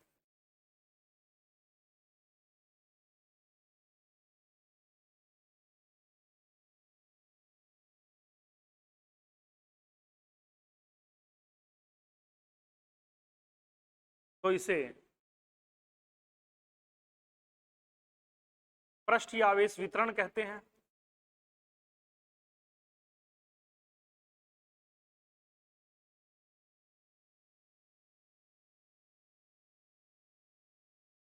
और इकाई लंबाई, इकाई क्षेत्रफल पर, अब जो आवेश है वो कहाँ है, पृष्ठ पर आया है, इकाई क्षेत्रफल पर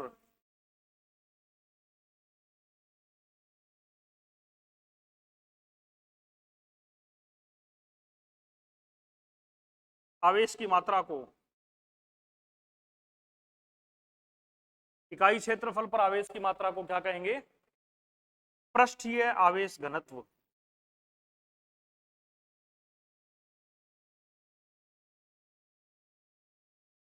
आप ये मानिए कि किसी पृष्ठ पे आप जब रंग करोगे तो आवेश कहाँ है, मतलब रंग कहाँ आएगा, पृष्ठ पे ही आएगा, अंदर तो बैठेगा नहीं, है ना। तो पृष्ठ पे है तो बात चलेगी इकाई क्षेत्रफल की, किसकी बात चलेगी, इकाई क्षेत्रफल की। और यदि आप किसी पाइप पे रंग कर रहे हैं तो वो लंबाई पे रंग हो रहा है, तो वहां पर किस पे हो रहा है, प्रति इकाई लंबाई पे। तो देखिए जब आवेश किसी पृष्ठ पर एक समान रूप से वितरित होता है तो इसे पृष्ठीय आवेश घनत्व कहते हैं, और इकाई क्षेत्रफल पर आवेश की मात्रा को पृष्ठीय आवेश घनत्व कहते हैं। और इसे हम किससे प्रदर्शित करते हैं? सिग्मा से प्रदर्शित करते हैं। ये किससे प्रदर्शित करते हैं? सिग्मा से। मान लीजिए मैंने इस पट्टी को आवेश दिया, तो इसके इतना इतना क्षेत्रफल है, ये है डी ए, इतना ये क्षेत्रफल डी ए, और इतने इतने में आवेश आ गया है डी क्यू, मतलब इतने इतने क्षेत्रफल का की वैल्यू कितनी है? D A. और इसके ऊपर जब आवेश फैला तो इतने एरिया में आवेश कितना आ गया? D Q. कितना आ गया? D Q. तो प्रति इकाई क्षेत्रफल पर आवेश का मान होगा सिग्मा बराबर डी क्यू बटे डी ए। क्या होगा? सिग्मा बराबर आवेश बटा क्षेत्रफल। आवेश कितना है इतने इतने में? D Q. क्षेत्रफल कितना है? ये डी ए। ठीक है, तो प्रति इकाई क्षेत्रफल पर आवेश की मात्रा होगी डी क्यू बटे डी ए। ठीक है, इसे हम क्या कहेंगे? पृष्ठीय आवेश घनत्व। याद करो, रेखीय आवेश घनत्व को किससे प्रदर्शित किया था? लैम्डा से। पृष्ठीय आवेश घनत्व को किससे प्रदर्शित कर रहे हैं? सिग्मा से। सिग्मा से। इसकी इकाई क्या होगी? आवेश की इकाई होती है, आवेश की इकाई होती है, क्या होती है आवेश की इकाई? कूलाम। क्षेत्रफल की इकाई होती है मीटर स्क्वायर। क्षेत्रफल की इकाई मीटर स्क्वायर। तो पृष्ठीय आवेश घनत्व की इकाई होगी कूलाम प्रति मीटर स्क्वायर। पृष्ठीय आवेश घनत्व की इकाई क्या होगी? कूलाम प्रति मीटर स्क्वायर। अब इसका हम विमीय सूत्र बनाएं।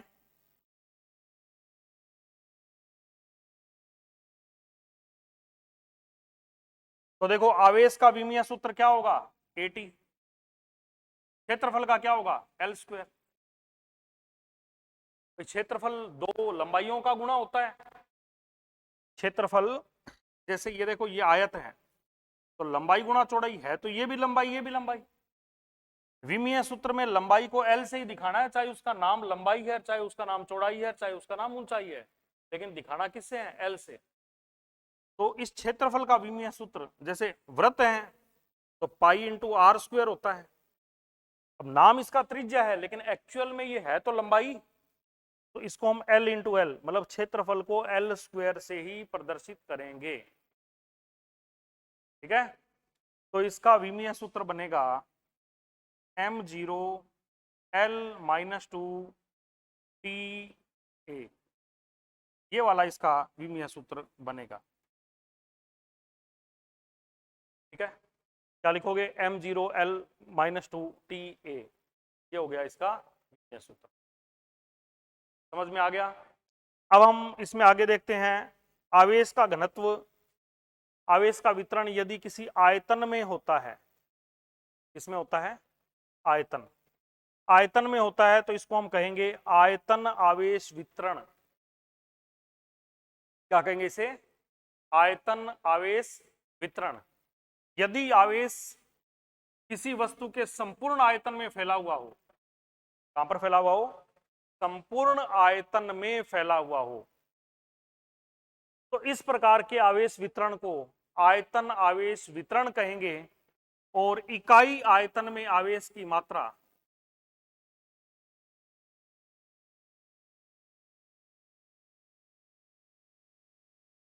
इकाई आयतन में आवेश की मात्रा को क्या कहेंगे? आयतन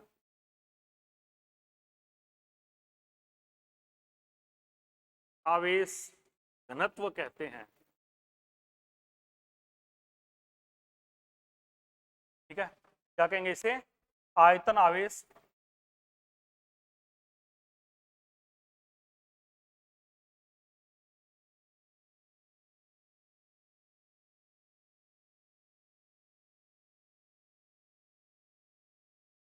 और इस आयतन आवेश घनत्व को रो से प्रदर्शित किया जाता है। इसे रो से प्रदर्शित किया जाता है। आयतन आवेश घनत्व को किससे प्रदर्शित किया जाता है? रो से। समझ में आ रहा है? अच्छा, अब देखो, मैंने कहा चालक को आवेश दोगे, चालक चाहे ठोस है चाहे खोखला है, वो आवेश कभी उसके अंदर नहीं घुसेगा। कहां रहेगा? सिर्फ पृष्ठ पर रहेगा, कभी भी चालक के अंदर आवेश नहीं जाएगा। लेकिन यदि आवेश आप किसी कुचालक को दोगे तो आवेश उसके आयतन के अंदर एक समान रूप से फैल जाएगा। यदि आवेश किसको दोगे, किसी कुचालक को दोगे, तो आवेश उसके संपूर्ण आयतन में एक समान रूप से फैल जाएगा। समझ में आया? इसका मतलब आयतन आवेश घनत्व वाली बात कुचालक वस्तुओं के लिए लागू होती है, चालक वस्तुओं के लिए लागू नहीं होती। आ गई बात समझ में? क्या बोला? आयतन आवेश घनत्व वाली बात किसके लिए लागू होती है? कुचालक वस्तुओं के लिए लागू होती है, चालक वस्तुओं के लिए लागू नहीं होती। मान लीजिए मैंने एक इतना सा आयतन ले लिया, ये आयतन है dv, इसमें से छोटा सा मैंने डिब्बा सा काट लिया, काल्पनिक रूप से, असल में नहीं काटा, dv, ठीक है। और इस डिब्बे में आवेश है dq, तो डिब्बे में आवेश कितना है? dq, ठीक है। तो आयतन आवेश घनत्व होगा आवेश बटा आयतन। आयतन आवेश घनत्व क्या होगा? आवेश बटा आयतन। कोई नई बात नहीं है। जैसे रेखीय आवेश घनत्व था आवेश बटा लंबाई, पृष्ठीय आवेश घनत्व था आवेश बटा क्षेत्रफल, वैसे ही आयतन आवेश घनत्व होगा आवेश बटा आयतन। आवेश कितना है? dq, आयतन कितना है? dv, ठीक है। कितना है आवेश? dq, और आयतन कितना है? dv। आ गया समझ में? अब समझिए इसकी इकाई क्या होगी? आवेश की इकाई होती है कूलाम। आयतन की कोई भी आयतन ले लो, चाहे आप किसी बेलन का आयतन ले लो, घन का ले लो, घनाभ का ले लो, वृत्त का ले लो, सॉरी गोले का ले लो, तो हमेशा आयतन जो होगा वो क्या होगा? मीटर क्यूब ही होगी उसकी इकाई। मीटर क्यूब इकाई आ रही है, इसका मतलब 3 लंबाइयों का गुणा होता है। अब नाम अलग अलग हो सकते हैं उस लंबाई के, गोला है तो त्रिज्या बोल देंगे, कहीं पर उसको लंबाई बोल देंगे, कहीं पर उसको क्या बोल देंगे? चौड़ाई बोल देंगे, कहीं पर ऊंचाई बोल देंगे, लेकिन है वो 3 लंबाइयों का गुणा।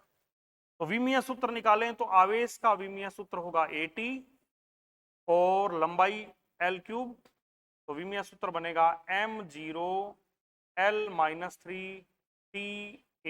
ये विमीय सूत्र बनेगा इसका आयतन आवेश आयतन आवेश घनत्व का। आयतन आवेश घनत्व को हमने रो से प्रदर्शित किया है। तो ये हमारा टॉपिक हुआ सतत आवेश वितरण, और इसका इस्तेमाल होगा, हो सकता है कोई छोटा मोटा क्वेश्चन आ जाए इकाइयों कुइयों पे, विमीय सूत्र पे, ये भी आ सकता है। और इसका ज्यादा जो इस्तेमाल होगा वो होगा गाउस की प्रमेय में, जहां आपको एक तार की वजह से चुंबकीय विद्युत क्षेत्र की तीव्रता ज्ञात करनी होगी, एक तार की वजह से, है ना, एक चालक पट्टी की वजह से ज्ञात करनी होगी, एक कुचालक पट्टी की वजह से विद्युत क्षेत्र की तीव्रता ज्ञात करनी होगी, कुचालक गोले की वजह से ज्ञात करनी होगी। तो वहां हमें लैम्डा का, सिग्मा का, रो का, सबका इस्तेमाल करना होगा। क्लियर हुई बात? अब हमारा एक बढ़िया टॉपिक है आवेश का क्वांटीकरण। सबसे पहले तो इस क्वांटीकरण शब्द को आपको ढंग से समझना है।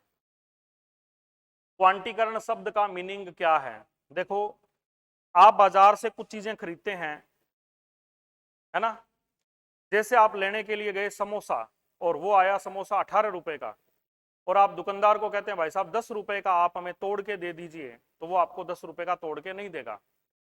लेकिन आप उसी से पकोड़े मांगते हैं, 10 रुपए के आपको मिल जाएंगे, है ना। इसी प्रकार से आप बाजार से कोई बिस्किट का पैकेट लें और उसकी कीमत है 15 रुपए, और आपके भाई साहब 10 रुपए के बिस्किट इसमें से निकाल के दे दो, वो आपको बिस्किट 10 रुपए के अलग से निकाल के नहीं देंगे। आप चाय पत्ती का पैकेट लेने गए, पैकेट है 50 रुपए का, आपने कहा भैया 40 रुपए की चाय इसी में से मुझे दे दो, तो वो कहेंगे खुली चाय अलग से मिल जाएगी, लेकिन ये वाली चाय तो पूरी पैकेट ही लेनी पड़ेगी, है ना। इसका मतलब इस दुनिया में कई चीजें ऐसी है जो खुली मिलती है, कितनी भी मात्रा में लो, कई चीजें ऐसी है जो इकाइयों के रूप में ही चलती है ना। हाँ, कोल्ड ड्रिंक है, अपने ऐसे ही फिजिक्स में है, कई चीजें ऐसी है जो कितनी भी मात्रा में हो सकती है, लेकिन कई चीजें ऐसी हैं जो उस मात्रा के पूर्ण गुणज के रूप में ही रहती है, पूर्ण गुणज के रूप में ही रहती है।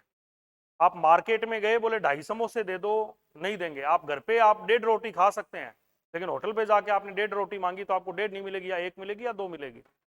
तो वो चीज क्या हो गई, जो चीज एक इकाई के रूप में चलती है और उससे कम नहीं मिलेगी, उसे हम कहते हैं क्वांटीकृत राशि। क्या कहेंगे, क्वांटीकृत राशि।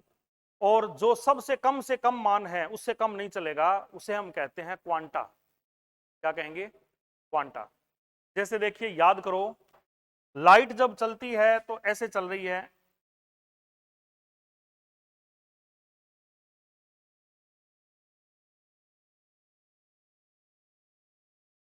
लाइट जब चल रही है तो ऐसे तरंग के रूप में चल रही है, ऐसे चल रही है, ठीक है। लाइट किस रूप में चल रही है, तरंग के रूप में चल रही है।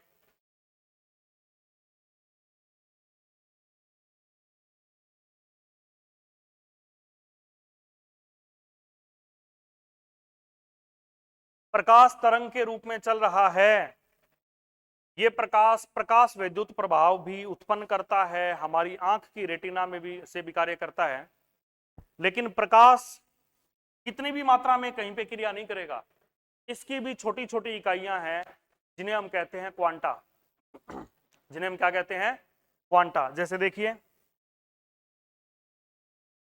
ये प्रकाश की इतनी इतनी वैल्यू एक क्वांटा हो गई, इतनी इतनी वैल्यू दूसरा क्वांटा हो गई, इतनी इतनी वैल्यू तीसरा क्वांटा हो गई। तो प्रकाश इन छोटे छोटी इकाइयों के रूप में चलेगा, है ना। जैसे समोसे का क्वांटा क्या है, एक समोसा, पार्ले जी बिस्किट का एक पैकेट, वैसे इसका भी क्वांटा ये बन गया ना। लेकिन हर क्वांटा का कुछ ना कुछ नाम होता है। तो प्रकाश के क्वांटा का नाम दिया गया है फोटोन। क्या नाम है, फोटोन। और ये नाम दिया था आइंस्टीन ने। किसने दिया था, आइंस्टीन ने प्रकाश के क्वांटा को फोटोन नाम दिया था। और प्लांक ने बताया कि इस फोटोन की ऊर्जा h इंटू न्यू होती है। मतलब ये मैं क्यों बता रहा हूं, यहाँ आवेश की बात चल रही है, ये यूं इसलिए बता रहा हूं कि बार बार चीजें जब हमारे जहां पे भी आए उसको पढ़ लो, ताकि वो चीजें 4-4 5-5 बार आप पढ़ो तो एग्जाम तक आपको याद रहे। भले ही आपने घर पे रिवीजन किया हो नींद में भी, तो भी कम से कम क्लास की तो कुछ ना कुछ याद आ जाएगी। तो फोटोन की ऊर्जा क्या होती है, प्रकाश का फोटोन है, उसका क्वांटा हो गया फोटोन, और उसकी ऊर्जा होती है एच न्यू, ठीक है। ऐसे ही किसी वस्तु के ऊपर यदि हम देखते हैं कि ये एक वस्तु है, इस पे आवेश आया, धनावेश आया, क्या आया, धनावेश, तो इसमें से इलेक्ट्रॉन बाहर निकलेंगे तभी आवेश आएगा, इसमें से इलेक्ट्रॉन बाहर निकलेंगे तभी आवेश आएगा। अब इसमें से इलेक्ट्रॉन बाहर निकले हैं तो या तो एक इलेक्ट्रॉन निकला होगा, या 2 निकले होंगे, या 3 निकले होंगे, या 4 निकले होंगे। ऐसा हो सकता है क्या 1.5 इलेक्ट्रॉन बाहर निकला हो, नहीं ना। इसका मतलब आवेश भी क्या है, क्वांटी करता है कि अक्वांटी करता है, क्वांटी करता है। और कोई भी चीज पे आवेश होगा तो कम से कम एक इलेक्ट्रॉन के बराबर तो होगा ही होगा, या तो एक आएगा या जाएगा। एक से कम इलेक्ट्रॉन इलेक्ट्रॉन फोड़ के तो भेजा नहीं जा सकता कि आधा इधर रह गया आधा इधर रह गया, है ना। तो क्वांटीकरण शब्द का मतलब समझिए, जब कोई भौतिक राशि एक न्यूनतम मान के पूर्ण गुणज के रूप में रहती है, पॉइंटों में नहीं, पूर्ण गुणज 1 2 3 4, तो ऐसी राशि को हम कहते हैं क्वांटीकृत राशि। क्या कहते हैं, क्वांटीकृत राशि। और आवेश भी एक क्वांटीकृत राशि है, और आवेश का क्वांटा है क्या, इलेक्ट्रॉन का आवेश। क्या है, इलेक्ट्रॉन का आवेश। जब एक भौतिक राशि सभी मानों को ग्रहण ना करके केवल विभक्त मानों को ही ग्रहण करती है, तो राशि को क्वांटीकृत राशि कहा जाता है। प्रकृति में संभव न्यूनतम आवेश इलेक्ट्रॉन का आवेश है। प्रकृति में सबसे कम से कम आवेश होगा तो वो क्या होगा, इलेक्ट्रॉन का आवेश होगा। सबसे कम से कम आवेश होगा तो क्या होगा, इलेक्ट्रॉन का आवेश होगा। मतलब यदि किसी चीज पे आवेश आया है,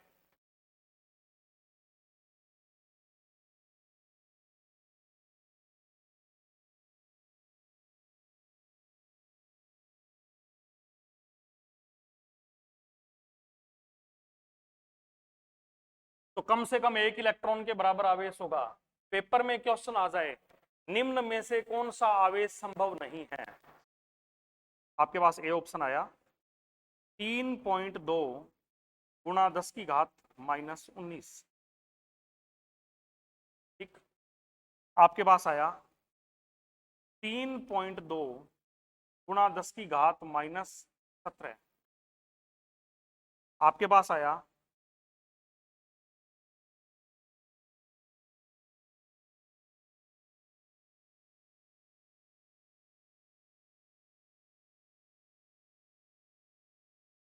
3.2 गुणा 10⁻21। और चौथा आया 1.6 गुणा 10⁻18। इनमें से कौन सा आवेश संभव नहीं है? हुँ?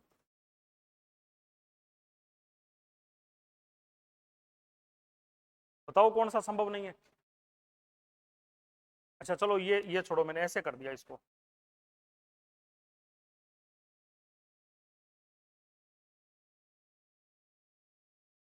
तो मैंने ये मान दे दिया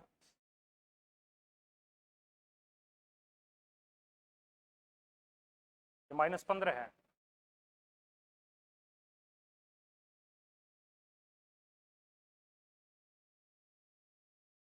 कौन सा संभव नहीं है?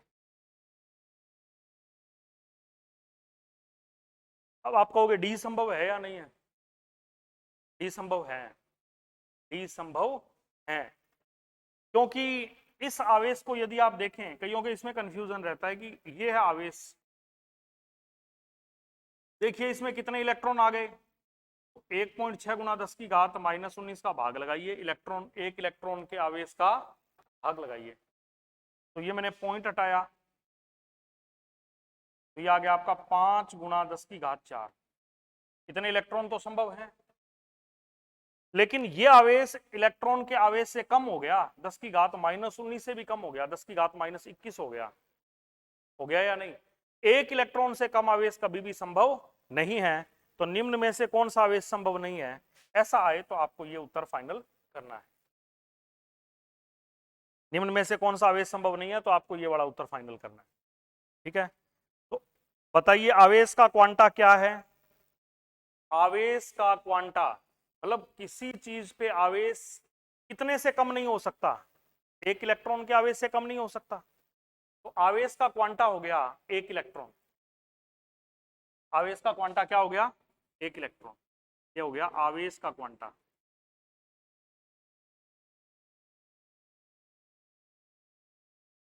ठीक है, यदि कहीं पर भी इस दुनिया में आवेश होगा तो इलेक्ट्रॉन के आवेश के पूर्ण गुणज के रूप में होगा, n इंटू ई होगा। और n का मान कभी पॉइंटों में नहीं हो सकता, n का मान कभी पॉइंट्स में नहीं हो सकता। 1 2 3 4 ऐसे ही होगा, 1.5 1.2 ऐसे नहीं होगा। ठीक है ना, तो समझ में आया। आवेश का क्वांटीकरण से आप क्या समझते हैं? आवेश इलेक्ट्रॉन के आवेश के पूर्ण गुणज के रूप में रहता है। आवेश इलेक्ट्रॉन के आवेश के पूर्ण गुणज के रूप में रहता है। आवेश के इस गुण को आवेश का क्वांटीकरण कहते हैं।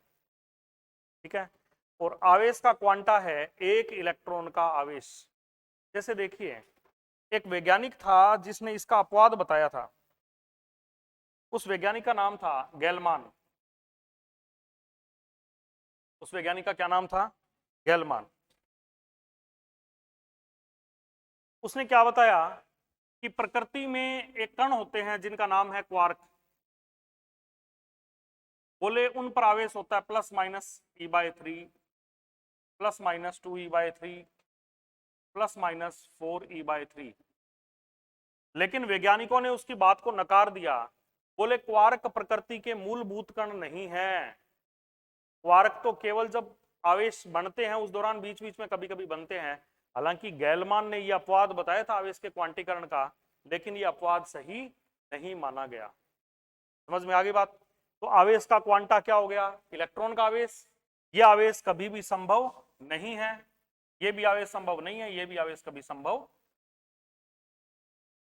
आ गई बात समझ में? कोई प्रॉब्लम नहीं है? अब मैं आपको इस पे एक क्वेश्चन दूं या पहले कूलाम का नियम।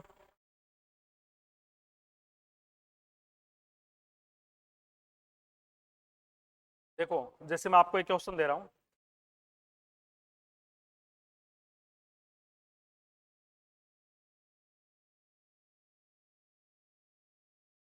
तांबे की छड़ का द्रव्यमान 50 ग्राम है। तांबे की छड़ का द्रव्यमान 50 ग्राम है। प्रत्येक परमाणु यदि एक इलेक्ट्रॉन उत्सर्जित करता है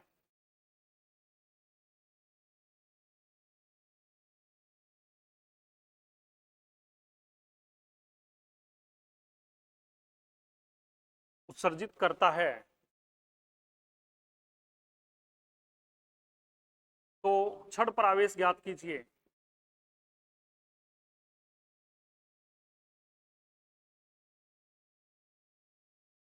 यदि प्रत्येक परमाणु एक इलेक्ट्रॉन बाहर छोड़ता है तो क्या ज्ञात कीजिए? छड़ पर आवेश ज्ञात कीजिए। तांबे का परमाणु भार 63 AMU है। तांबे का परमाणु भार 63 AMU है। इस प्रश्न को सोल्व करने के लिए सबसे पहले तो आपको यह पता लगाना है कि तांबे की छड़ के अंदर परमाणु कितने हैं, क्योंकि हर परमाणु एक इलेक्ट्रॉन छोड़ रहा है, तो जितने परमाणु है उतने ही इलेक्ट्रॉन निकले होंगे। तो पहले हमें परमाणु निकालने हैं। हमें यह पता है कि एक मोल में परमाणु कितने होते हैं। एक मोल में परमाणु अवोगाद्रो संख्या के बराबर होते हैं। पहले आप ये देखिए तांबे की छड़ जो है इसमें मोल कितने हैं, इसमें मोल कितने हैं।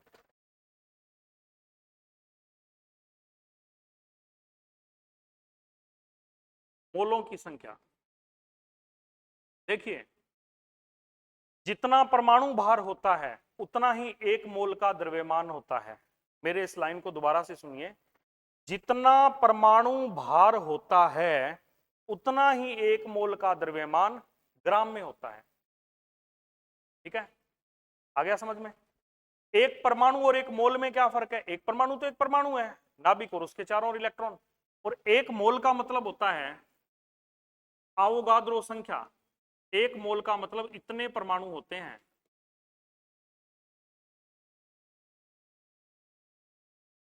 इसका मतलब यदि आप छड़ में मोल निकाल दो तो आप परमाणु भी आसानी से निकाल सकते हैं। एक मोल में इतने परमाणु होते हैं। बोलो ठीक है। अब 63 ग्राम का भाई इसका परमाणु भार कितना है? 63 AMU। परमाणु भार कितना है? 63 AMU।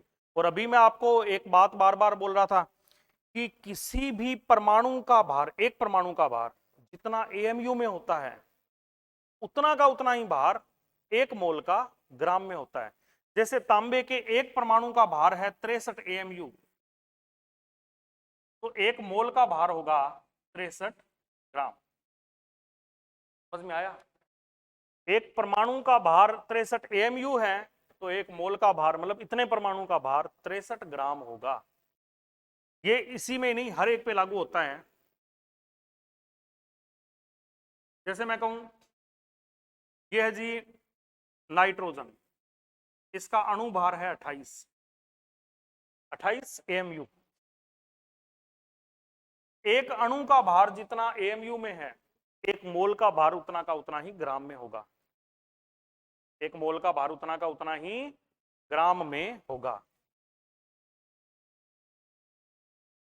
यह कंफर्म हुआ कि तांबे की छड़ का द्रव्यमान 50 ग्राम है, तो मोल कितने होंगे? देखिए 63 ग्राम का एक मोल है तो 50 ग्राम में कितने मोल होंगे? 50/63। ठीक है, 63 ग्राम का एक मोल होता है। 63 ग्राम का कितने मोल हुआ? एक। तो 50 ग्राम में कितने मोल हुए? इतने। अब देखिए परमाणुओं की संख्या,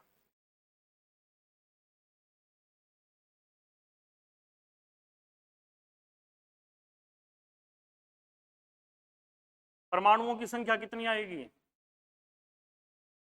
ये तो है मोल, और एक मोल में परमाणु कितने होते हैं?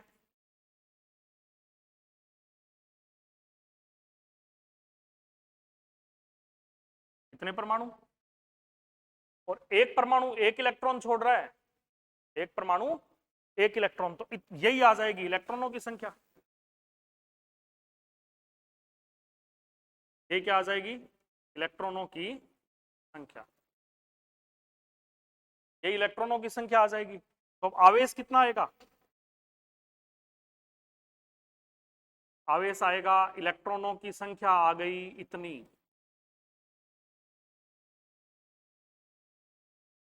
क्या आ गई, इलेक्ट्रॉनों की संख्या। तो इलेक्ट्रॉन, एक इलेक्ट्रॉन पे आवेश कितना होता है, 1.6 गुणा 10 की घात -19, यह आ जाएगा कूलाम में आवेश। आपको इसको कैलकुलेट कर लेना है। समझ में आई बात, गणना पेपर में आप लगभग भी कर लोगे तो भी कोई दिक्कत नहीं आएगी। आवेश कितना हो गया, इतना। 50 ग्राम तांबे की छड़ का भार, 1 मोल का भार 63 ग्राम होता है, तो 50 ग्राम में मोल कितने होंगे, 50/63।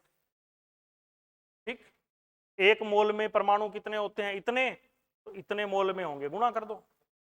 इलेक्ट्रॉन आ गए, इलेक्ट्रॉनों को 1 इलेक्ट्रॉन के आवेश से गुणा कर दो, आपके पास आ जाएगा आवेश का मान। समझ में आ गया, कोई समस्या नहीं है। अब है कूलाम का नियम। क्या है, कूलाम का नियम। ठीक है, कूलाम का नियम क्या होता है ये देखना है अपने को। हमें ये पता है कि समान आवेश एक दूसरे को प्रतिकर्षित करते हैं, समान आवेश एक दूसरे को प्रतिकर्षित करते हैं, और विपरीत प्रकृति के आवेश एक दूसरे को आकर्षित करते हैं।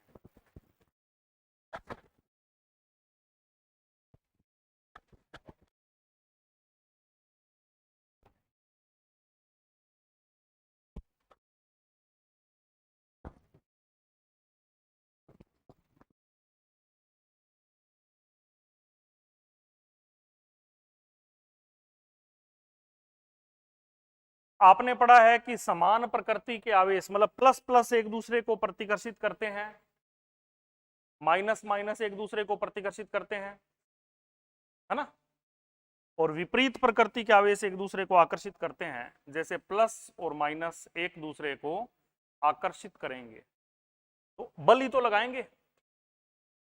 जब आकर्षित करेंगे या प्रतिकर्षित करेंगे तो आकर्षण बल लगाएंगे या प्रतिकर्षण बल लगाएंगे।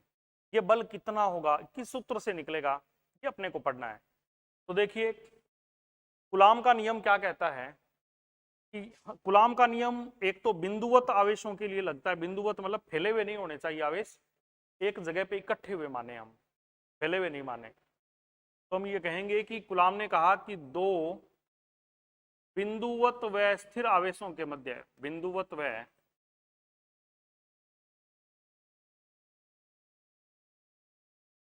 स्थिर आवेशों के मध्य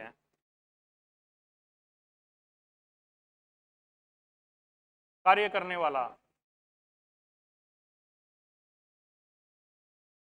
आकर्षण या प्रतिकर्षण बल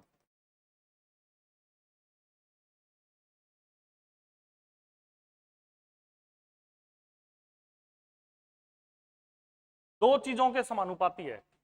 कितनी चीजों के, दो चीजों के। पहली तो आकर्षण बल, यहां से कंटिन्यू करेंगे, आवेशों के गुणनफल के समानुपाती होता है, आवेशों के परिमाण के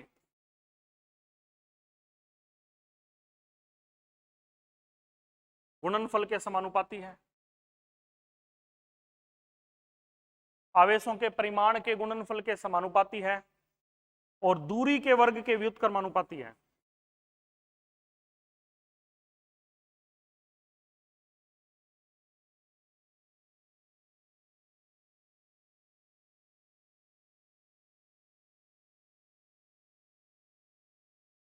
जैसे देखिए ये दो आवेश है, एक ये Q1 है और एक ये Q2 है। ये इसको प्रतिकर्षित कर रहा है, ये इसको प्रतिकर्षित कर रहा है, तो इनके बीच में लगने वाला बल इन दोनों आवेशों Q1 और Q2 के गुणनफल के समानुपाती है। दोनों आवेशों के परिमाण के गुणनफल के क्या है, समानुपाती है। ठीक है, और दूरी के वर्ग के व्युत्क्रमानुपाती है। मतलब इन दोनों का आवेश जितना ज्यादा होगा, इसका और इसका परिमाण जितना ज्यादा होगा, बल उतना ही ज्यादा लगेगा, और दूरी जितनी ज्यादा होगी उतना ही बल कम लगेगा। अब आवेश दूर दूर हैं तो बल कम लगाएंगे, ये तो कॉमन सेंस है। और पास पास है तो बल ज्यादा लगाएंगे। तो आवेशों के परिमाण के गुणनफल के समानुपाती हैं और दूरी के वर्ग के व्युत्क्रमानुपाती है। दूरी के वर्ग के क्या है? व्युत्क्रमानुपाती है। अब यहां पर एक नियतांक लगता है जिसको अपने कहते हैं कूलाम नियतांक। 1/4 पाई एप्सिलॉन 0 Q1 Q2 बटा are square. 1/4 pi epsilon 0 Q1 Q2 बटा आर स्क्वायर ये होता है।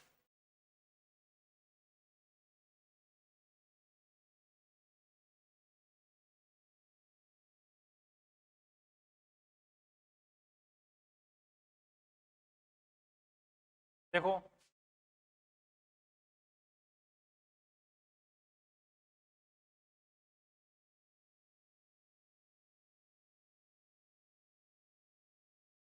ये बल का सूत्र रहेगा कि दो आवेशों, आवेश कौन से? स्थिर व बिंदुवत आवेशों के मध्य कार्य करने वाला आकर्षण या प्रतिकर्षण बल आवेशों के गुणनफल के परिमाण के समानुपाती है और दूरी के वर्ग के व्युत्क्रमानुपाती है।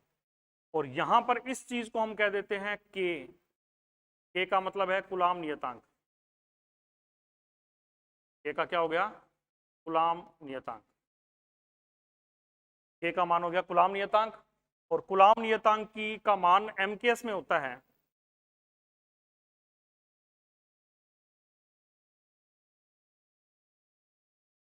एमकेएस में होता है इसका मान 9 गुणा 10 की घात 9। इकाई देखिए न्यूटन इंटू मीटर स्क्वायर प्रति कूलाम स्क्वायर। क्योंकि देखिए इसको हम लिखेंगे F बराबर के Q1 Q2 बटे आर स्क्वायर। क्या लिखेंगे? F बराबर के Q1 Q2 बटे आर स्क्वायर। भाई आवेश है, ये दोनों आवेश जितने ज्यादा होंगे एक दूसरे पर बल ज्यादा लगाएंगे। दूरी जितनी ज्यादा होगी बल उतना ही कम लगाएंगे, है ना, क्योंकि दूरी के वर्ग के व्युत्क्रमानुपाती है। तो k जो है इसकी इकाई क्या बनेगी? k की इकाई बनती है F इंटू आर स्क्वेयर। ये वज्र गुणा में इधर ले गए बटे Q1 Q2। तो बल की इकाई हो गई न्यूटन, दूरी की इकाई होगी मीटर स्क्वायर और आवेश की इकाई हो गई कूलाम स्क्वायर। ठीक है, इसका नाम है कूलाम नियतांक। क्या नाम है?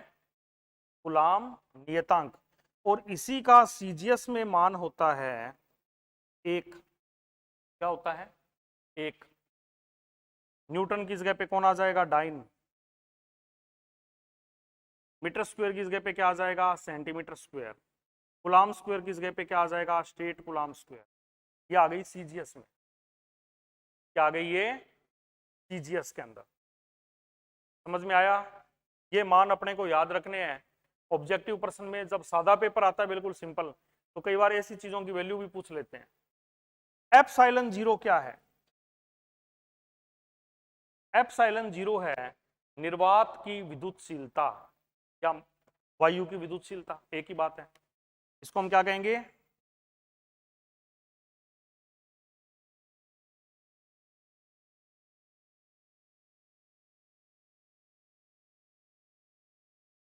और ये होती है 8.85। ये भी वैल्यू आपको ध्यान रखनी है, लेकिन न्यूमेरिकल करते समय कई बार आपको इसको शॉर्ट में लेना पड़े ना, तो इसको 9 भी आप अप्रोक्सीमेट ले सकते हैं। 9 इंटू 10⁻⁻12। एप्सिलॉन 0 है निर्वात की विद्युतशीलता और इसका मान हो गया 8.85 गुणा 10 की घात -12 कूलाम स्क्वायर बटे न्यूटन इंटू मीटर स्क्वायर। आ गया समझ में? 8.85 गुणा 10 की घात -12 कूलाम स्क्वायर बटे न्यूटन इंटू मीटर स्क्वायर। ये कूलाम का नियम आपको अच्छे से आना चाहिए क्योंकि आपके सिलेबस में स्पष्ट लिखा हुआ है ये कूलाम का नियम। ठीक है, अब कूलाम के नियम को हम सदिश रूप में व्यक्त करें।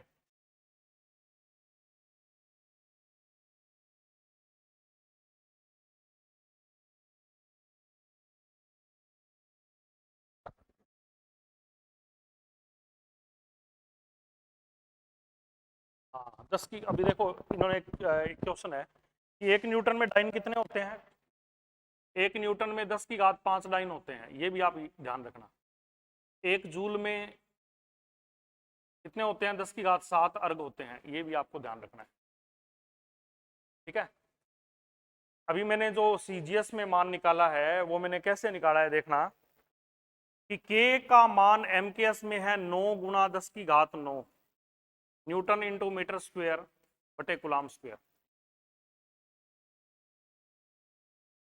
फिजिक्स छोड़े हुए बहुत साल हो गए और सेकंड ग्रेड में सरकारी नौकरी लगने के लिए फिजिक्स पढ़नी पड़ेगी, इसलिए आराम आराम से पढ़ना है। ऐसा नहीं करना है कि नींद आने लग जाए तो वीडियो आप थोड़ा रुक के देख लो, दोबारा देख लो।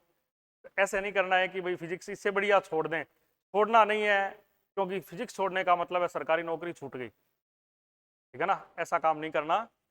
तो बड़ा मुश्किल से चांस आता है, 2018 की सेकंड ग्रेड 2022 में आ रही है, तो लगभग लगभग 4 साल के बड़े इंतजार के बाद में अगली वैकेंसी आप 2.5 साल से पहले सोचना ही मत।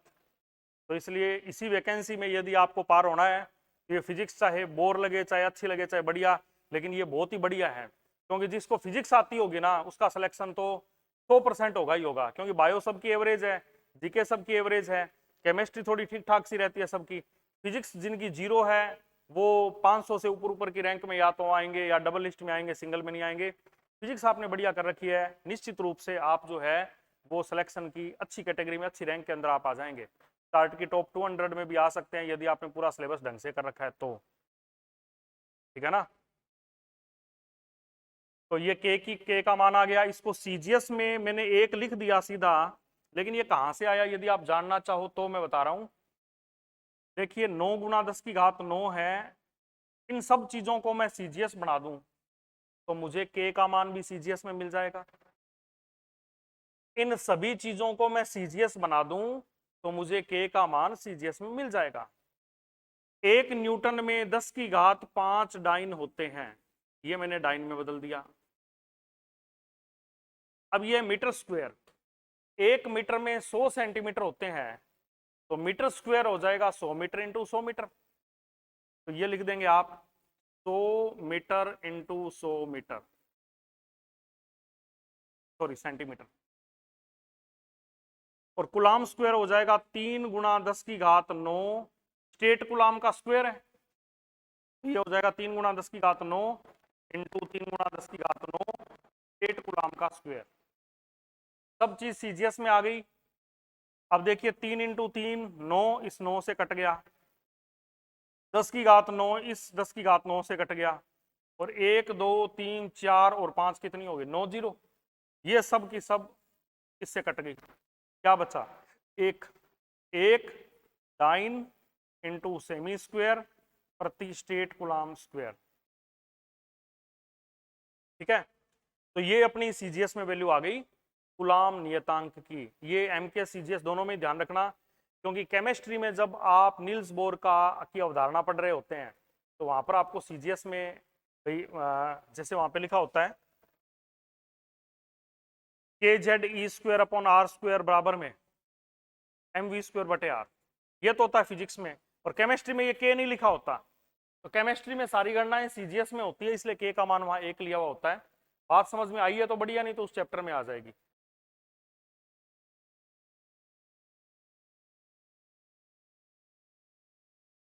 ठीक है, निर्वात की विद्युतशीलता ये मैंने आपको बता दी। कूलाम के नियम को सदिश रूप में कैसे लिखेंगे? कूलाम के नियम को सदिश रूप में कैसे लिखेंगे? देखो सदिश क्या है भाई? बल लग रहा है, कूलाम के नियम में बल ही तो लग रहा है, एक आवेश दूसरे पे बल लगा रहा है, तो बल जो है उसकी दिशा होती है, तो हमें इसे दिशा के रूप में यानी सदिश के रूप में व्यक्त करना है। इसके लिए हमें साथ में लगाना पड़ता है इकाई सदिश। क्या लगाना पड़ता है? इकाई सदिश। और इकाई सदिश हकीकत में तो इकाई सदिश 3 ही है, आई जे और के। यदि किसी की दिशा एक्स अक्ष में है, या किसी की दिशा वाई अक्ष में है, या किसी की दिशा जेड अक्ष में है, ये वो इकाई के साथ हम लिखेंगे नहीं। प्लस एक्स की दिशा में है, प्लस एक्स के लिए हम सीधा सिंबल लगा देते हैं आई कैप। इस आई कैप के लगाने से हमें यह पता चल गया कि इस चीज की दिशा एक्स अक्ष में है। हालांकि विस्तृत हम पढ़ेंगे वेक्टर में, सदिश पाठ में, लेकिन आई कैप का मतलब यह हुआ कि इस चीज की दिशा किधर है? एक्स अक्ष में है। और माइनस आई का मतलब है माइनस एक्स अक्ष में है, और जे कैप लगा दिया तो वाई अक्ष में है, और के कैप लगा दिया तो जेड अक्ष में है। तो आई, जे और के, और इन तीनों को सिंबल के रूप में लिखें तो आप चाहे एन कैप लगाओ चाहे कुछ भी लगाओ, जैसे यहां हमने लगा दिया है R12 कैप। R12 कैप का मतलब है कि दोनों को हमने सदिश रूप में, ये इकाई सदिश लगाया है। क्या लगाया? ये हमने इकाई सदिश लगाया है जो दिशा को व्यक्त करेगा। मतलब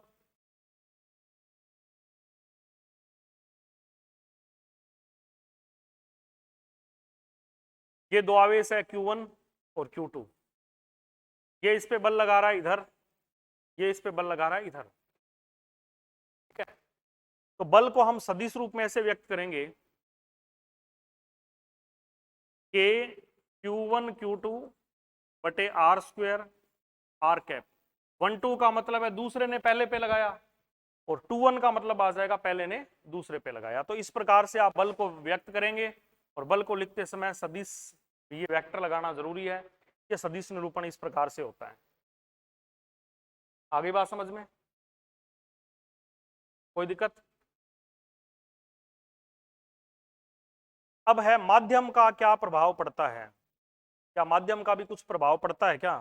बिल्कुल। देखिए जैसे ये दो आवेश थे Q1 और Q2, इनके बीच में जब निर्वात था तो हमने एप्सिलॉन 0 का इस्तेमाल किया था, जिसे हमने कहा था निर्वात की विद्युतशीलता।